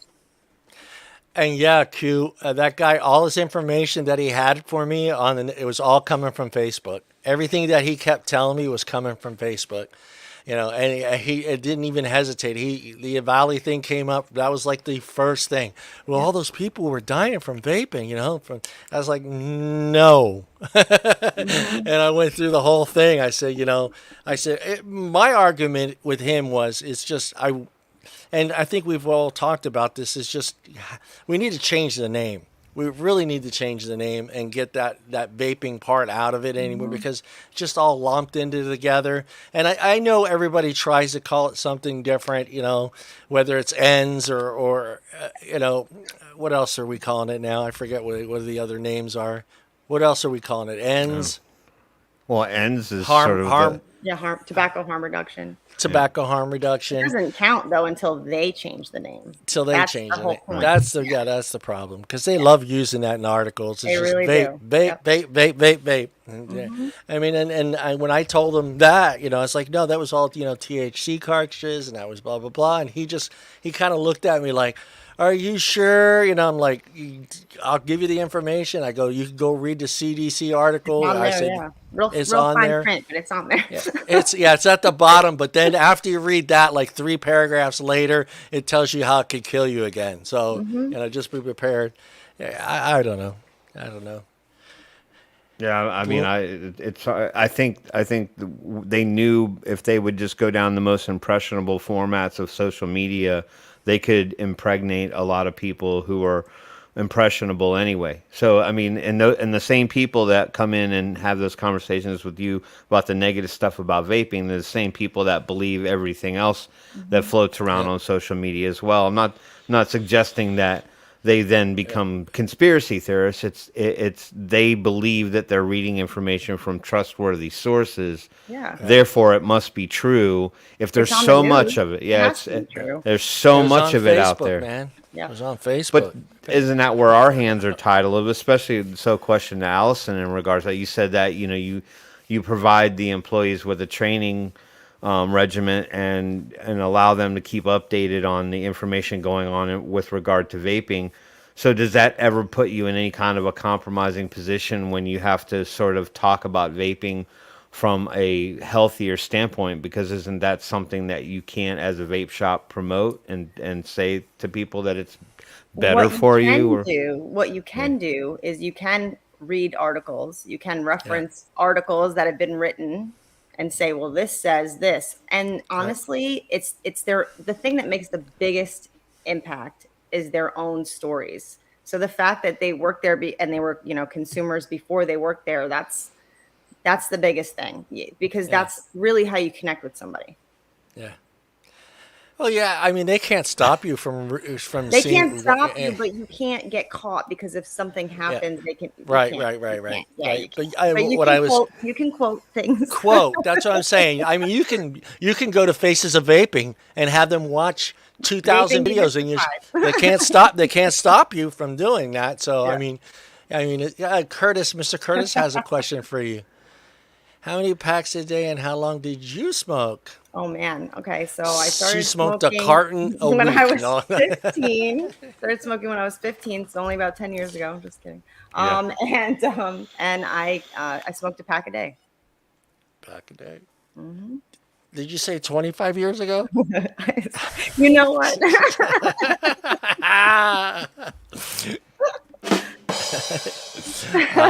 I joke. I joke. Yeah. Uh, Age is yeah, age. I don't see why. If I had a vape shop, I would have this laptop sitting right there with the faces of vaping and just have them go through those freaking videos and just you're not saying nothing, you're not doing Right. anything. Right. You're listening to actual testimonies from people that were 25-year smokers, 30-year smokers, 10-year Yeah. smokers, and I'm just I quoting mean, the Royal College of Physicians. I didn't make yeah, that up. just yeah. I'd put a Yeah, Go go ahead. ahead, Tim. I said I put a huge monitor behind the counter with the testimonials just looping. Like when you go into a doctor's office and then they just have all that health stuff that just kind of Yeah. like regurgitates all while you're sitting in the waiting room, trying to educate you on different drugs and treatments that they offer and stuff like that. I mean, if you're just running loops of testimonials, that can't be. You're basically Okay. just showing the face of I consumers mean, at that that's point. not evidence anyway. That's anecdotes. That's Right, yep, exactly. That's right. It doesn't really count. Yeah, the big problem is the fact that a lot of times when they do come in and they decide they want to go into vaping and they want to start vaping, but it's learning the coils, learning how to put them in there, because a lot of people, I know a lot of people back in when everybody started vaping back then that didn't want to do it. So they would bring, and the shops were doing that for these people because, they either had arthritis in their hands, they couldn't get those coils out. So these people were able to go to the shops and these guys would replace the coils for them. They didn't buy coils. They just went to the vape shop and they replaced that coil that day, and they would come back a week later, get new coil, get some more e-liquid, and go on their way. When they took that away, I think a lot of people went. I think that, to be honest, I think that's one of the main reasons I think the disposables kind of took off, because I believe there They're are still a easy. lot of people. There's still a lot of people out there that have been using, a Juul or a closed pod system since day one. Have never ever wanted to go this route. Yep. Don't want to make their own coils. Don't want to buy e-liquid. They don't want it laying around in their cars. They just want to go in there, get their pen, and I'll see you in 2 weeks, or I'll see you in a week. Yeah. And I think there's that group, I just think that was one of the main reasons a lot of people went either that route or went back to smoking, because like I said, they didn't have the strength to take that coil out, or they didn't want to touch Or the they just don't e-liquid. care. They don't care to Yeah. learn because they just can't Right, be that bothered. too, There's a that lot of too, people out there like that. It's easy, it's simple, and it's not going to leak. I can toss it around. If I lose it, I can just go get another one. Yeah, and the vape shops loved that because they would come in, and they didn't just come in to have their coils changed. They hung out. They hung out. I mean, that whole part of it's all gone, because I thought that was kind of like the coolest thing. Is just going in there and getting your stuff and then sitting down, and then all of a sudden just everybody has a story and they want to share it and they want to talk about it. Yeah. They want to know what you're vaping, how you're vaping it, what wattage you're using, what coil you're using, what mod are you using. I mean, I've think been out of that's- the retail stores for 6 years, and I still talk to my old customers. Yeah, So I think that's all gone. we built relationships with them. But we still do change coils. We don't build coils, but we do still change coils. Yeah. I mean, I used to have a guy that come in and bring me a Ziploc bag full of Nautilus tanks, still attached to the batteries. and he'd go, "I'm gonna come back in an hour. I'm gonna go get a pizza." And I'm like, "Okay." And I just clean all of his tanks out and change. I mean, you have to, Yeah. like You have whatever to. you can do. But I also believe that disposables and Juul and everybody has a space. Like It has a harm space. reduction is harm reduction. I just wish that they felt the same way about us, because together we could actually maybe do some. Well, that's the story of vaping. Everybody fighting each other. Everybody fighting. You got the vape shops fighting the websites, the distributors fighting the manufacturers. It's one thing after another. It just seems no one's going to have. I mean, no one's going to get everything they want. We just have to figure out a way that everything kind of works out well for everyone. And I think that's the tricky part. I can understand the frustration of vape shops when customers walk in and say, "I can get that bottle for $10." Why are you here? I mean, Right. that's what I felt like. If I owned a shop and someone did that, I would be like, well, why'd you come here today? Yeah. Why are you here today? Because obviously, you can't get it. So now you're here. You're pissed off that you got to pay 25. Well, I got overhead. I got employees. I got, who knows? Inflation. Inflation, I got rent, I got, health care, I got all this nonsense. And I get it. I mean, it's tough. But, when you got a website that was just going out of their way to make sure they were a good $20 cheaper than everybody else, it's hard. It's hard. And those are the guys that got exemptions from the shipping ban because they do Yeah, they a certain did. amount of shipping. Like Yeah. we haven't shipped since March because we don't qualify. We don't do enough shipping. You don't do enough But volume. Right. yeah, you can't. It's just too much. And then you got customers that lived in South Carolina, moved to Tennessee, are hooked on something that we make, and they can't get it. Right. And I'm like, well, do you have any friends that still live here? Because there's no law against them shipping it to you. Personally, Technically, there is. even if you right? send it like from, I mean, I thought it was only if the states were banned you couldn't. I thought if like a person to person, I thought it was under a certain amount, right? Like under 100 or something like that. No, you can't send anything. Wow. You cannot ship nicotine through. I know because I learned my lesson and I effed up and said it was nicotine. And then Oh, well, she you're said, not supposed to tell 'em. I know you're not supposed to tell 'em. I was like, well, I thought, and then I go, well, it's 0. She goes, sorry, can't do it. So I had to go to another post office and any liquid? Nope. You want to insure it? No. No. I mean, But it's a lot technically, you easier to can't it ship personally nicotine. than- yeah, it's a lot easier though to ship it Yeah. personally than coming. Yeah, but from what's a- the worst that's going to happen anyway? Even if you didn't They're tell just them, gonna they're They just take gonna your firstborn. They take your Well, firstborn. Yeah, but I'm saying they'll just confiscate the package, correct? Yeah, let's take it. Yeah. Yeah, they'll just and then you're out. Whatever. I mean, I know that they scan that stuff because one time in my old job, we had shipped some product and somebody intercepted the package. Well, no, they cut it open and took whatever was inside of it out, and then they put pixie sticks inside the box, and the pixie sticks broke open, and the machine detected that there was a powder in the box. And they flagged the Right. box and called us into an investigation because that was around the time that the anthrax was being shipped around. And so they assumed that we were shipping something nefarious, and it was like they opened it up and then they realized it was just pixie sticks. Yeah. Well, I've always put, even when I do ship e-liquid to somebody, I always put it in a Ziploc bag just in case. That way, if it does leak, at least it stays within the Ziploc bag, and Yep. I don't run into any trouble. But Yeah. yeah, I messed up and said e-liquid, and then I figured if I said 0, it'd be okay because there's no nicotine in there. And she's like, you can't ship it. I was like, damn it. Oh, Give me my Karen. give me my bag. Give me my box back. Yeah, well, just don't tell them that again. Yeah. Yeah, Don't tell you just don't tell them.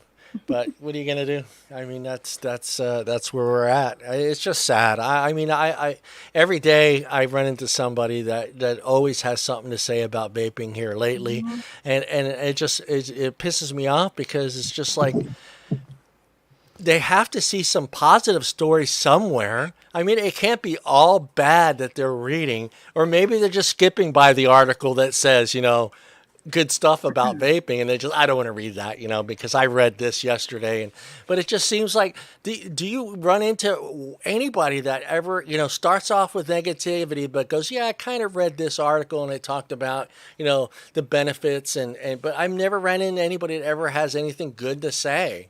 It's crazy. It's I have crazy. Google alerts set up on my email, so like anything that's about vaping, I get it. Yeah. Yeah. I know that there's stuff that you can Google that's about Yeah. vaping that comes out that's not bad. Never has it ever come up in my daily results ever. I have not put in vaping in a while. I am kind of Oh, curious don't do it. because it used to be like 15 bad articles. Oh, it's gonna be more than that. I got local vape shops. That's a plus. That's All a right, keep plus. scrolling now. You're gonna see Truth Initiative. I got Element Vape. Is it healthy to vape? Oh, I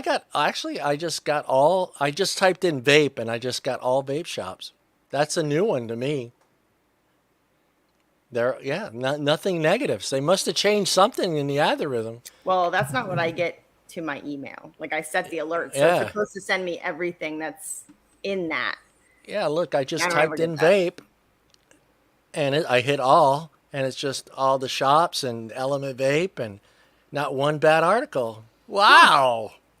Uh-oh, though. Top stories. What's that? Top stories. Weed. See, associate it with weed. We're associated. New vape tax shelters. Yeah. I mean, really, before it used to be just CDC, Yeah. PAVE, tobacco for California, but now, I mean, something must have changed. I don't know, because I don't. There's not one bad article in there. Even in the top stories, really, it's not really about a call for action. The mother load. There you go. Well, That's what's it by about me. though? That's by me. That's where I just went hiking last week. Uh-oh. I see high school students. This is Yeah, high school students are learning the community, and there is a huge vape shop that's in that town. It's actually a beautiful shop, you know. But yeah, I mean that's first. That's pretty good. I'll have to read that article because I was just there, and Well, we'll never. well, that's a very very conservative town. There's zero liberals in that little town right there. I'm not going to get into politics. Tim, are you ready for some news? Yeah, let's do it. All right, let me find your thingy. I think. No, that doesn't sound right. Let me find your bumper.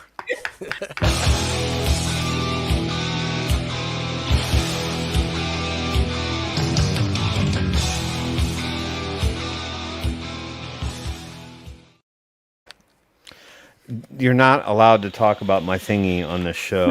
I thought we had these parameters long before the show even got started. That discussions about my thingy are off limits. All right, we're tapping papers. I got to do a little redirection. I just wanted to. We got a couple stories for you tonight. I was going to talk a little bit about Brian King, but we kind of touched on him earlier in the show. So for those who joined the show a little bit later in the process, we were talking about the newest addition to the FDA board, which is Brian King, who is now the new director of the agency's Center for Tobacco Products. So anybody hasn't heard about him, he's kind of coming in the door as sort of a negative mark, someone who's going to probably work against us only because that's kind of been his MO before he actually got brought onto the board. So we did post an article in the comments. John, I would encourage you to link that again if everybody wants to know about Mr. Brian King. This guy actually was an epidemiologist at one point. He got a doctorate in epidemiology. He's a doctor, Paul. He's a doctor. He's a doctor. Hello, like you. Hello, doctor. Yeah. Hello, doctor. Doctor. No, he got a doctorate. He got a doctorate in epidemiology from the State University of New York at Buffalo, and he's only worked thus far for the CDC. He has no regulatory experience at all, and he's now been put in position of being the director for the Office of Smoking and Health. So he's going to be a great lead for the PMTA process as it moves forward because he knows so much about it. Just so other people know, I'm only going to briefly brush over this since we pretty much. I wanted to read those comments that he made. Wait a minute. He got a degree from where? I will read it again because it's 14 different words. Buffalo. That doesn't count. State University of New York at Buffalo. But Buffalo is in New York. It is. Yeah. So I mean, it's sort of irrelevant. Buffalo. It's Buffalo. It's damn near Canada. It's up Yeah, there. it's pretty much Canada. Don't count. But just to touch on who he is. So I mean, Caliph made a statement regarding him right here at the top. Oh no, am I on the right one? Yeah, I'm on the right article. Just got to go all the way up. All right. So where's Caliph's statement? So this is what Caliph said about it. He said, after a robust executive search, I have selected Dr. Brian King as the FDA's new Center for Tobacco Products Director, Caliph announced on Twitter. Dr. King brings extensive and impressive expertise in tobacco prevention and control and has a broad familiarity with FDA from his more than 10-year tenure at CDC. Doesn't mean he knows anything about vaping or how to regulate it. And then they went on to talk about the fact that this guy supposedly was one of the key components in naming EVALI when the EVALI outbreak happened in 2019. So he kind of already has it out for vaping anyway because he demonized us, but they didn't really speak to the THC thing. There was this little segment that says, so there's a variety of harm. This is how all of his speeches start out. They were talking about how he kind of leads into it. So he kind of peddles a lot of misinformation and falsity about it. So he said, so there's a variety of harmful ingredients identified in nicotine vaping products, including things like ultrafine particulates, heavy metals like lead, and cancer-causing chemicals. And he said this in 2019. So this is, again, back around the E-Valley time. And flavoring used in e-cigarettes to give it a buttery flavor, diacetyl, and it's been related to severe respiratory illness. Yeah, in a popcorn factory, bro. Like, decades prior to all of that, and it was only a handful of people, and they weren't vaping. So you can see what his angle is. So you can kind of make up your own mind whether or not you think this guy bodes well for our vaping cause. A lot of us here seem to think he's just going to end up being a lackey for the other higher ups on the totem pole. Is that no? This was something else, but. At any rate, he went on to say, but now there's an increased diligence in terms of the current investigation that we're better able to capture those, he continued. That being said, the available science does not suggest that the constituents in the aerosol could be problematic. We know there's a variety of intended and unintended constituents in these products. So as we continue with the investigation, it's important to keep all options open and identify a variety of ingredients. At present, we haven't isolated a specific source, but we know there's a variety of constituents in e-cigarette aerosol that could be problematic in terms of illness. And that's when people were saying he basically encourage people to continue to, vape the THC. So this guy's not good news overall. We should probably pay a little bit of attention to him.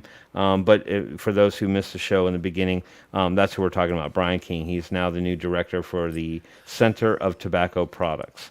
So moving on, let's talk about this. One's a little old, also from Vaping 360. But I didn't know about this, and I don't know if anybody else knew about this. But apparently Canada proposed a pretty significant vape tax within the recent year. I don't know where it is right now. I'm catching this a little bit after the fact. It wasn't that long ago that they were voting on any of this. So if anybody has any input, feel free to jump in here. But it said the Canadian government has proposed the country's first federal tax on vaping products in its 2022 budget. This vape tax is substantial and includes an option for Canadian provinces to piggyback on the federal tax with equally large assessments as well. So essentially, they're going to try to make the harm reduction method and the thing that's helping you get away from smoking more expensive than smoking. So that's a perfect way to promote tobacco harm reduction and keep people on the stinkies. The government is encouraging the provinces to actually do the piggybacking. So they want them to basically, whatever the government is going to push as their vaping tax, they want the provinces to actually double down and equal that. So if the government, so we'll get into basically what the proposed tax is and how it all kind of ends up here. So the tax proposed last week only applies to products that contain nicotine, including pod and cartridge style refills, disposable vapes, and bottled e-liquid. It also includes nicotine sold for DIY. So but it doesn't include hardware sold without the e-liquid. So they're only going to tax things that actually contain nicotine. So let's look at the tax estimate. So here's the breakdown right here. So the tax is $1. Hey, Tim. Yes. Do you have anything that you're supposed to pull up on the screen? Because you I'm did sorry. it last time. Yeah, I forgot to share. I forgot to share. Hold on 1 second. I didn't need to show the king thing. So here's the tax breakdown. So wait, let me make it bigger. That's what she said. I'm already at 200%. Can you guys read that, or how old are you? Do you need reading glasses? Can you guys see that? All right, the tax is $1 per 2 milliliters for the first 10 milliliter in any sealed container, bottle, pod, etc., and $1 per 10 mil for any additional liquid in the container. That would add $7 to the price of a 30 mil bottle of e-liquid. Damn. $10 to a 60 mil bottle, and $14 to a 100 mil bottle. A 4-pack of 1 mil pods. Did they even have that? I thought they were all 2 mil by standard. I've never seen a 1 mil pod. A 4-pack of 1 mil pods would be taxed at $4, so $8 for a 2 mil a 2 mil pod pack. I can't say that 10 times fast because each sealed pod is taxed separately, and the minimum tax on any individual container is $1. So this. Well, usually the pods are only like 0.9. They're not even a mil, aren't they? I thought they were 2 mil pods. I thought like Juul pods were 2 mil pods. I don't know. I think they're one. Are they No, one? they're barely one. They're like 0.009 something. I forget what it Okay, is. so they're going to round up anyway because it's Yeah. anything from 0 up to 10 mil, right? Right, yeah. So it's $1 per. Well, it says $1 per 2 mils, but they said each pod is taxed separately. So they have to charge Yeah. $1 for each pod. So $4 on a pack of 4 pods. The one that's the gripper though is the one here I in the see second one. The effective tax rate on bottled e-liquid could be higher than 100% off the retail price. For home mixers, it might be worse. The tax on a 1 liter bottle of DIY nicotine would be $104. Wow. Maybe Yeah. they'll start getting more involved now when they start seeing these numbers, the DIY community. Sorry. Well, yeah, because that's usually the generic go-to, right? You know, if I they're make my gonna, own. yeah, I make my own. I mix at home. So but at any rate, I mean that's just pretty ludicrous. And then they're encouraging the provinces on top of this to double down and then double that, right? So these are just the federal taxes that we're showing right here. Right. So if you talk about $7 to the price of a 30 mil bottle, it's actually going to, and if the province goes forward with it, you could be looking at $14 on top of a 30 mil bottle. So you're Yeah, you know, your that's state and local taxes, yeah. right. Or Well, that they don't. however they do it, yeah, over there. Right. So I mean, and I don't know what the going rate for a bottle of a 30 mil bottle is in a Canadian shop, but take the other element into consideration as well. And we know that shops will usually mark up the price of that bottle of e-liquid anyway because they have to cover their overhead. So what you're not paying, you're not going to pay what you would pay online, but you're going to pay the local price, and then you're going to add $14 to that 30 mil bottle. So this is, I mean, the ploy to get it away from you is they're just going to make it unaffordable.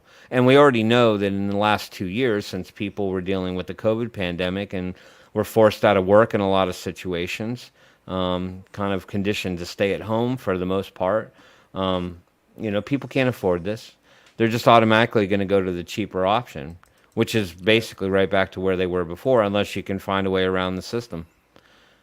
Which I don't know. So if there's anybody in here from Canada, and you know about where this is. So anyway, let's go on with actually the regulation. So let me make sure I got past all the notes about that right doubled. So provinces are likely to participate as the government will do all the accounting work and simply send each participating province a check for taxes collected. So that's what they're saying is the provinces will be encouraged to do it because they don't actually have to maintain the paperwork to track the taxation. Well, they have to report their taxes, but they don't have to do any of the true paperwork and actually, keeping records on all this other stuff. So in the end, they're just going to get money. The provinces will get their returns from the federal government. But retailers would be allowed to sell untaxed products that are in inventory up until October 1st, 2023. And the legislation would be initially voted on by the New Democratic Party. So according to this was being pushed by the Liberal Party in Canada. And because the Liberal Party doesn't have have enough power in the government to actually enact law, they're hoping that the new Democratic Party will be incentivized to actually do this. So there's been a lot of push from the anti-vaping crowd to influence this new Democratic Party in order to pass this legislation. So let me find the process for which they said. Right here is where it said the Liberal Party they don't have enough majority in the Parliament. So it says, before the budget gets a final vote in Parliament's House of Commons, there will be 4, not necessarily consecutive, days of debate and up to 3 separate votes. The first day of debate, this was back on April 8th, CTV News said the Conservative Party, the official opposition, will introduce an amendment followed by a sub-amendment from Quebec's Nationalist Party of Bloc. I don't speak French, y'all. Say it. Quebecois. Quebecois. I think that's right. Any Canadian in the group, go ahead and feel free to rate my French Canadian. But they don't say Bloc Québécois. Yeah. But they don't say the w. So like it's Quebec. They say it more like KE. So yeah, Quebec. Quebecois. Quebecois. I'm just gonna adopt that word, and I'll just find a way to insert it into my lifestyle. I don't know. Would you happen to have any Quebecois? Oh. Drop the block. The block ruins it. But anyway, following day one of debate Friday, this was back at the end in April. The House of Commons takes a 2-week break until April 25th. The budget votes will happen either that week or in early May. So they could have had these votes at this particular time. I'm not sure. There was a period of time between the time this was published and April 25th when the House reconvenes, and it was time for people to kind of step up and advocate. So I remember talking about the Rights for Vapers organization, and they were that Canadian group that was going around kind of like in a bus tour. They were going like from province to province to vape shop, and then having conversations with people about vaping and stuff like that. So I'm sure they probably are still active in that entire process. So I probably should have done a little follow-up research, but I was too busy trying to get an HOA pool ready for opening on this weekend, so I didn't have a time to read much further beyond that. So the House of Commons will vote on the Bloc Québécois sub-amendment at the end of the day 2 of debate on or after April 25th, and on the Conservative amendment at the end of day 3. The third and final vote on the budget motion itself happens at the end of day 4. So if you're keeping track, day 4 probably sounds like an ominous day. So at any rate, I don't really know where they are with this tax. We used to have some Canadian folks in the chat group quite often. So I'd be curious to know where this stands right now, if you've heard any more about whether or not this vape tax is actually going to be instituted. I think also when you throw in conjunction to this, I think the Canadian residents or vapers anyway are kind of hanging on some voting that's supposed to be going on in terms of a flavor ban on top of all that. So not only do you have the flavor ban that they're waiting on resolution on and whether or not that's going to actually go forward, they're getting ready to get hit in the pocket too. So you take away the flavors, and then whatever's left over, including the DIY network crowd, they're going to get hammered. So the Canadian government is pretty much on a mission to take all this away from it. So I mention that the open bill since September of last year. What's the French word for asshole? Asshole. Oui, asshole. I don't know. I think you were close. I think you were close. A little Italian at the end of that. Almost broke into, what's the matter, you? Hey, what you trying to do? Shut up in your face. Shut up in your face. That's a hole. That's how my grandmother used to say it. That's a hole. That's a hole. Yeah, because it has a lot of extra vowels in there. Yep. So there's that. So I don't know. I think all our Canadian cohorts and all this big fight, please pay attention to your country. It's getting pretty hairy up there, and we don't want to see you lose the vaping. So advocate if you could still advocate for this, and try to encourage the provinces and the federal government to. Can I ask Allison a quick question concerning this article, Tim? Yeah. Do you know what the market is over there? Is it a big market?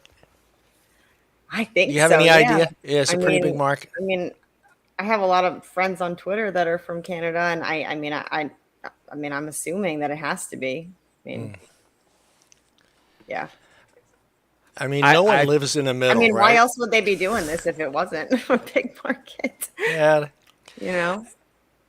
I just kind of wondering, because I personally myself, I had never seen anyone kind of from Canada talk about it other than the people that we had. And it was a really small group that was always fighting for vaping there. And I was just always wondering if it was that big there.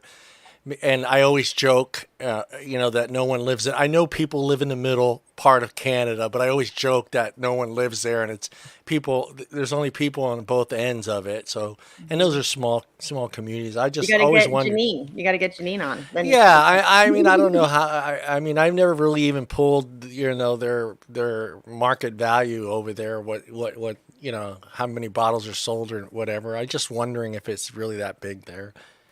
Well, what's funny about Canada, though, is that they were along for the ride. They were actually Right. promoting vaping for quite some time, and then all of a sudden, Canada Health stepped in, and like the whole narrative changed, right? So it would seem to me that Canada tends to be, they sort of follow our lead, right? So if we're promoting something and we say it's great, then they say it's great, and then the moment we say it's bad, they say it's bad, right? Because there's obviously some alliance there. They're our neighbor. You want to keep things copacetic because what's the first thing that probably would happen where one place goes on a ban and the other place doesn't? Then all that stuff starts flowing across the border, right? So you end up having that's true. you end up having a potential issue because I mean I remember when I was way back in the day, we used to talk about how people would come across the border, like Canadians would drive across the border just to buy cars and stuff because it was cheaper here to buy cars, or other things would travel across, cigarettes and things of that nature. So I think this Yeah. is all pretty much a protective motion to probably try to shut down a lot of stuff that might otherwise happen at the border as well. Oh yeah, when I was there last time on the Niagara side, there's a huge outlet, and when we came out of the store, I looked over to on the left side of me was garbage cans, and they were all full of old jeans and clothes, because it's cheaper. They would come over here, wear their shittiest clothes that they have, come to Buffalo, go to the outlets, buy all brand new clothes, take those old clothes and throw them in the garbage can because some sort of tax that can only spend so much money here, and they have to pay that tax when they came back in.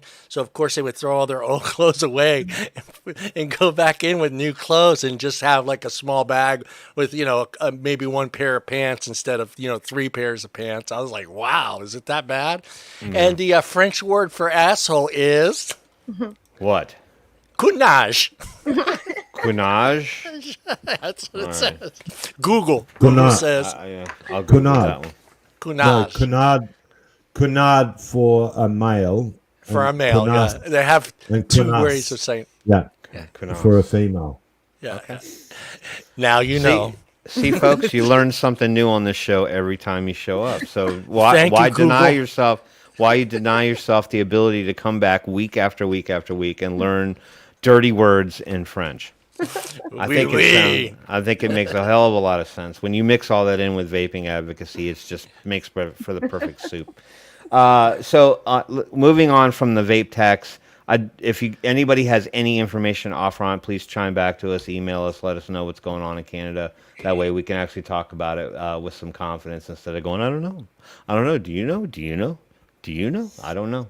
All right, so I wanted to talk about something that came up on the CASA website. I thought this was rather interesting. It would seem that CASA is actually trying to drive a little bit of a polling going on, just to sort of, because I guess maybe there's not a whole lot of data about it, and I think it was predicated on the idea that there was some information out there, the correlation between mental health and its ties back to it, like depression sticks and that whole 9 yards. Oh, Yeah. Right. So May is Mental Health Awareness Month, and so in order to mark this vital promotion of knowledge and curiosity about mental health, CASA is opening an ongoing forum and dialogue among members to shed light on the connections between combustible tobacco use and substance use and mental health challenges. So they want to hear people's experiences with that.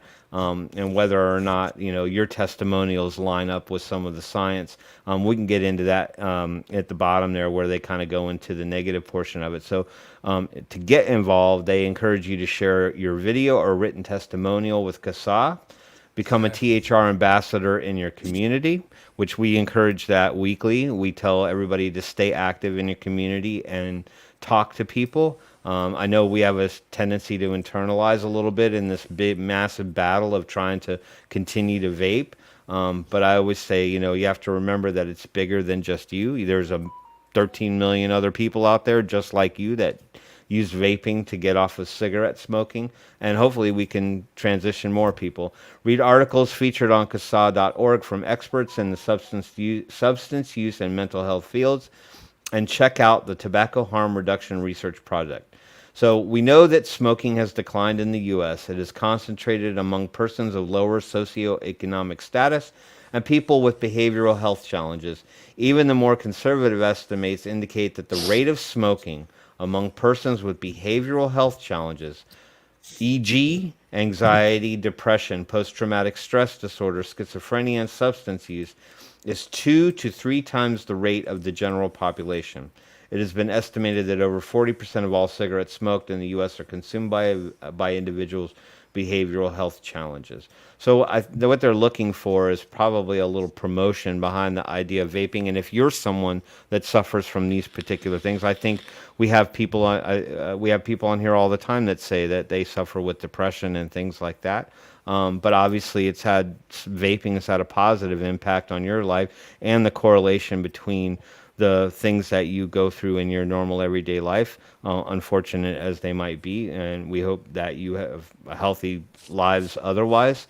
I think CASA is trying to make some correlation here. So the most harmful implication of this connection is that people with mental health conditions who also smoke suffer the greatest adverse health consequences, such as cardiovascular disease, respiratory illness, cancers, and premature death. It is often noted that the founders of Alcoholics Anonymous died of tobacco-related causes and not alcohol. And that might be true, because when you go to an AA meeting where they used to say it was all about coffee, cigarettes, and donuts and stuff like that, I think it's a natural transition. When you're trying to come off of one addiction, you tend to find something else to sort of fill the void, right? Because, I mean, if you're going to just quit alcohol, you're going to have those withdrawals. So you need something to kind of fill that hole. So anyway, I encourage everybody to go over to the CASA website, read up on this important study and what they're trying to get information. I'm sure they're looking for testimonials and things to refute that particular evidence. They want to hear your story. How did you deal with substance use? I think Paul even mentioned that somebody we were going to have on the show at one time had friends that were not smokers. They were actually people who were addicted to particular drugs, whether they be opiates or other illicit substances, and they used vaping to get away from those particular drugs. So it's all relative when you break it down. But unfortunately, there really wasn't too much more advocacy stuff that was going on. So continue to advocate and spread the message, and call your senators, call your governors, fight for vaping, because it's about more than just you. So with that is your news for the evening, and I'm going to send the Quebecois back to you, John, in the studio. Hey, fangool. I went Italian. Fangool. Paul, you're really going to tell me how to say fangulo, right? No, I used to say it all the time to my teachers at school. Oh, I was just reading this article from that Tuolumne thing.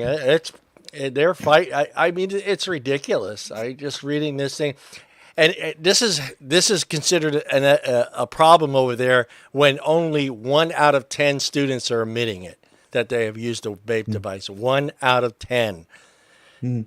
At least they're being honest with the number. They're not fabricating this number to like 8 out of 10 are vaping.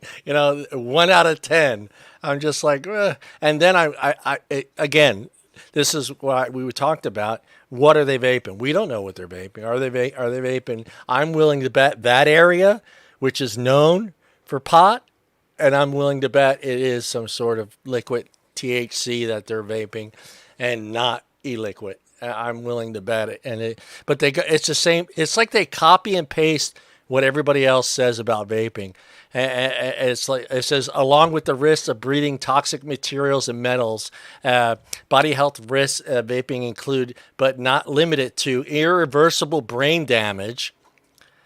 Attention of learning problems, a weak immune system, and it just goes on. It's just like they just copy and paste everybody's same criteria of why vaping is so bad, and they just paste it to their articles. But that area, I'm willing to bet that it's more than It's not e-liquid. That's all. That's all. I don't want to piss off those people because I do a lot of hiking in that area, and I don't want them to see me and come after me. So, anything else, Allison? You have anything you want to share? Come on, Allison. Nothing. What are you working on this week? What's going on for you guys? The end of this May.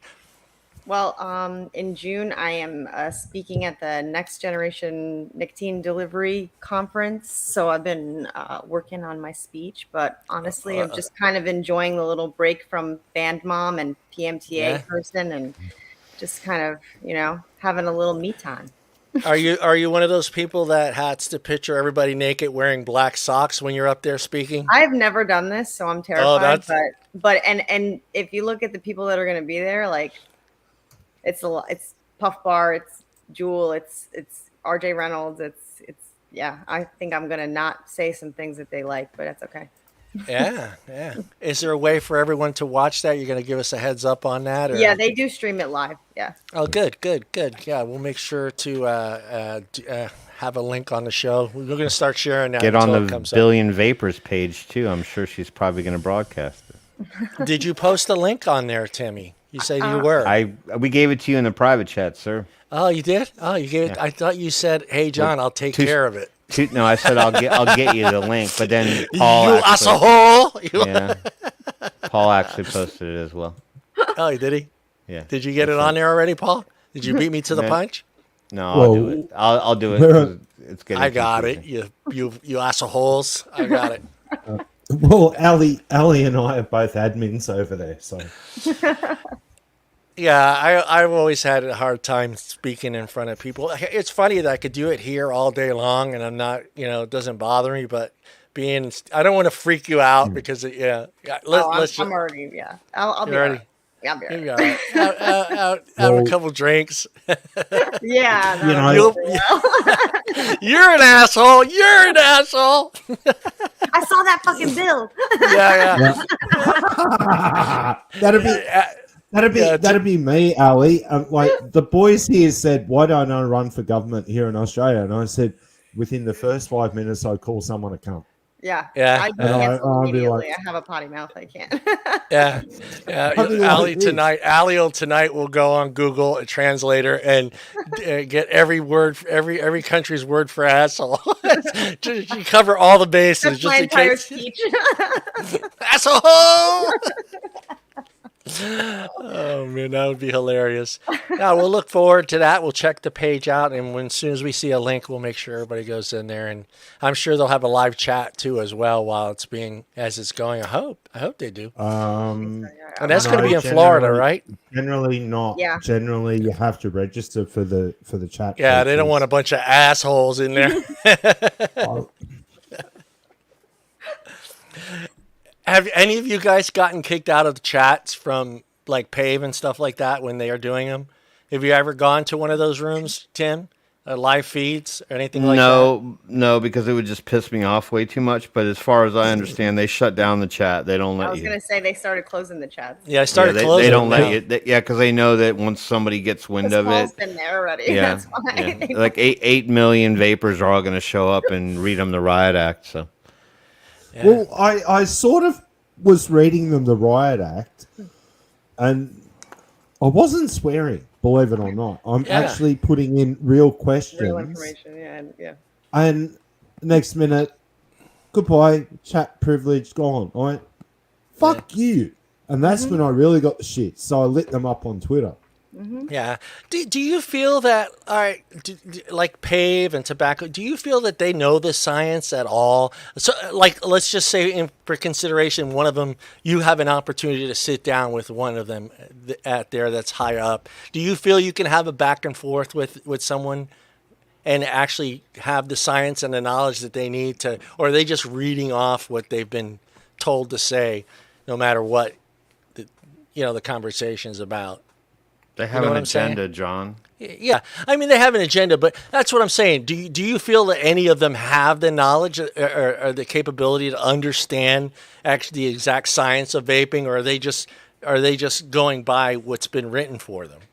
there No, 'cause are a if you've ever couple. seen anybody get into an interaction with one of them on Twitter, Right, they that's answer what- like one time and then they block you They because you block start you, hitting that's- them with like the facts, and they're like, "Oh, this is too much information." Yeah, Like I that's can't. what I'm No. wondering. Could No. you actually have a conversation with them? You know, say you run into No. one of them on the street. Is he going to be able to quote any of it? You know, or is is it just, oh, wait a minute, let me get my papers where we can go off and say, you know, hey, this study, that study, what do you think about this? And he'll No, be because just that would like, make them look like a fucking hypocrite, right? So Yeah, they're not. yeah. They're going to stand on their argument, and they're not going to budge. yeah, No, but there has been a couple of hot mic incidents where are we doing the right thing here? I have heard that, and I went, yeah, yeah. How do we capitalize on that one little section? Are we doing the right thing here? You never saw that mom again. No, Yeah, that mom's She was gone. no. she's in the parking lot putting out flyers on Kicked out car of the tea windshields. party. You're not allowed live anymore. Here's some flyers. Go stick them on Bloomberg hit the windshields. button. He's like, eject that one. Yeah, you go Yeah. put these flyers on Yeah, but cars. It's very I always- interesting, though. I'd love to have a conversation with a few of them, and yes, I do have a little bit of science in my back pocket, but I don't think they'd want to hear it. No. Yeah, well, I got to think there's got to be at least one or two of them that are doctors or scientists. Do they have any? Or are these all moms and dads and businessmen? No, that but we've proven I now don't that know, though. the scientific community now has been tainted by the misinformation that's been put forward. Yeah. Second to that, the amount of dark money that's being pushed through scientific Yeah. like programs and even into the universities it's horrifying. Yeah. Simple as that. All right, guys. What do we Anything do? else before we go? Not a thing. Allison, good luck. Thank you for joining us. Thanks You, for you having may me. become like our regular fourth member. You know, if you want to join us every Wednesday, we would love having you here I would on love the that. show. Yeah, it'd be great having you. Eventually, someday, Madison will be back and be able to do our CBD report because none of us know anything about CBD or any of that stuff. So it was nice. A lot of a lot of people really enjoyed that segment and being and understanding how to really look that stuff up and making sure you're using it right, whatever, and all that nonsense. I don't know anything about it, but yeah, hopefully we get her back someday. But we'd love having you on the show, and you keep Tim and Paul in line, and myself. We learn French.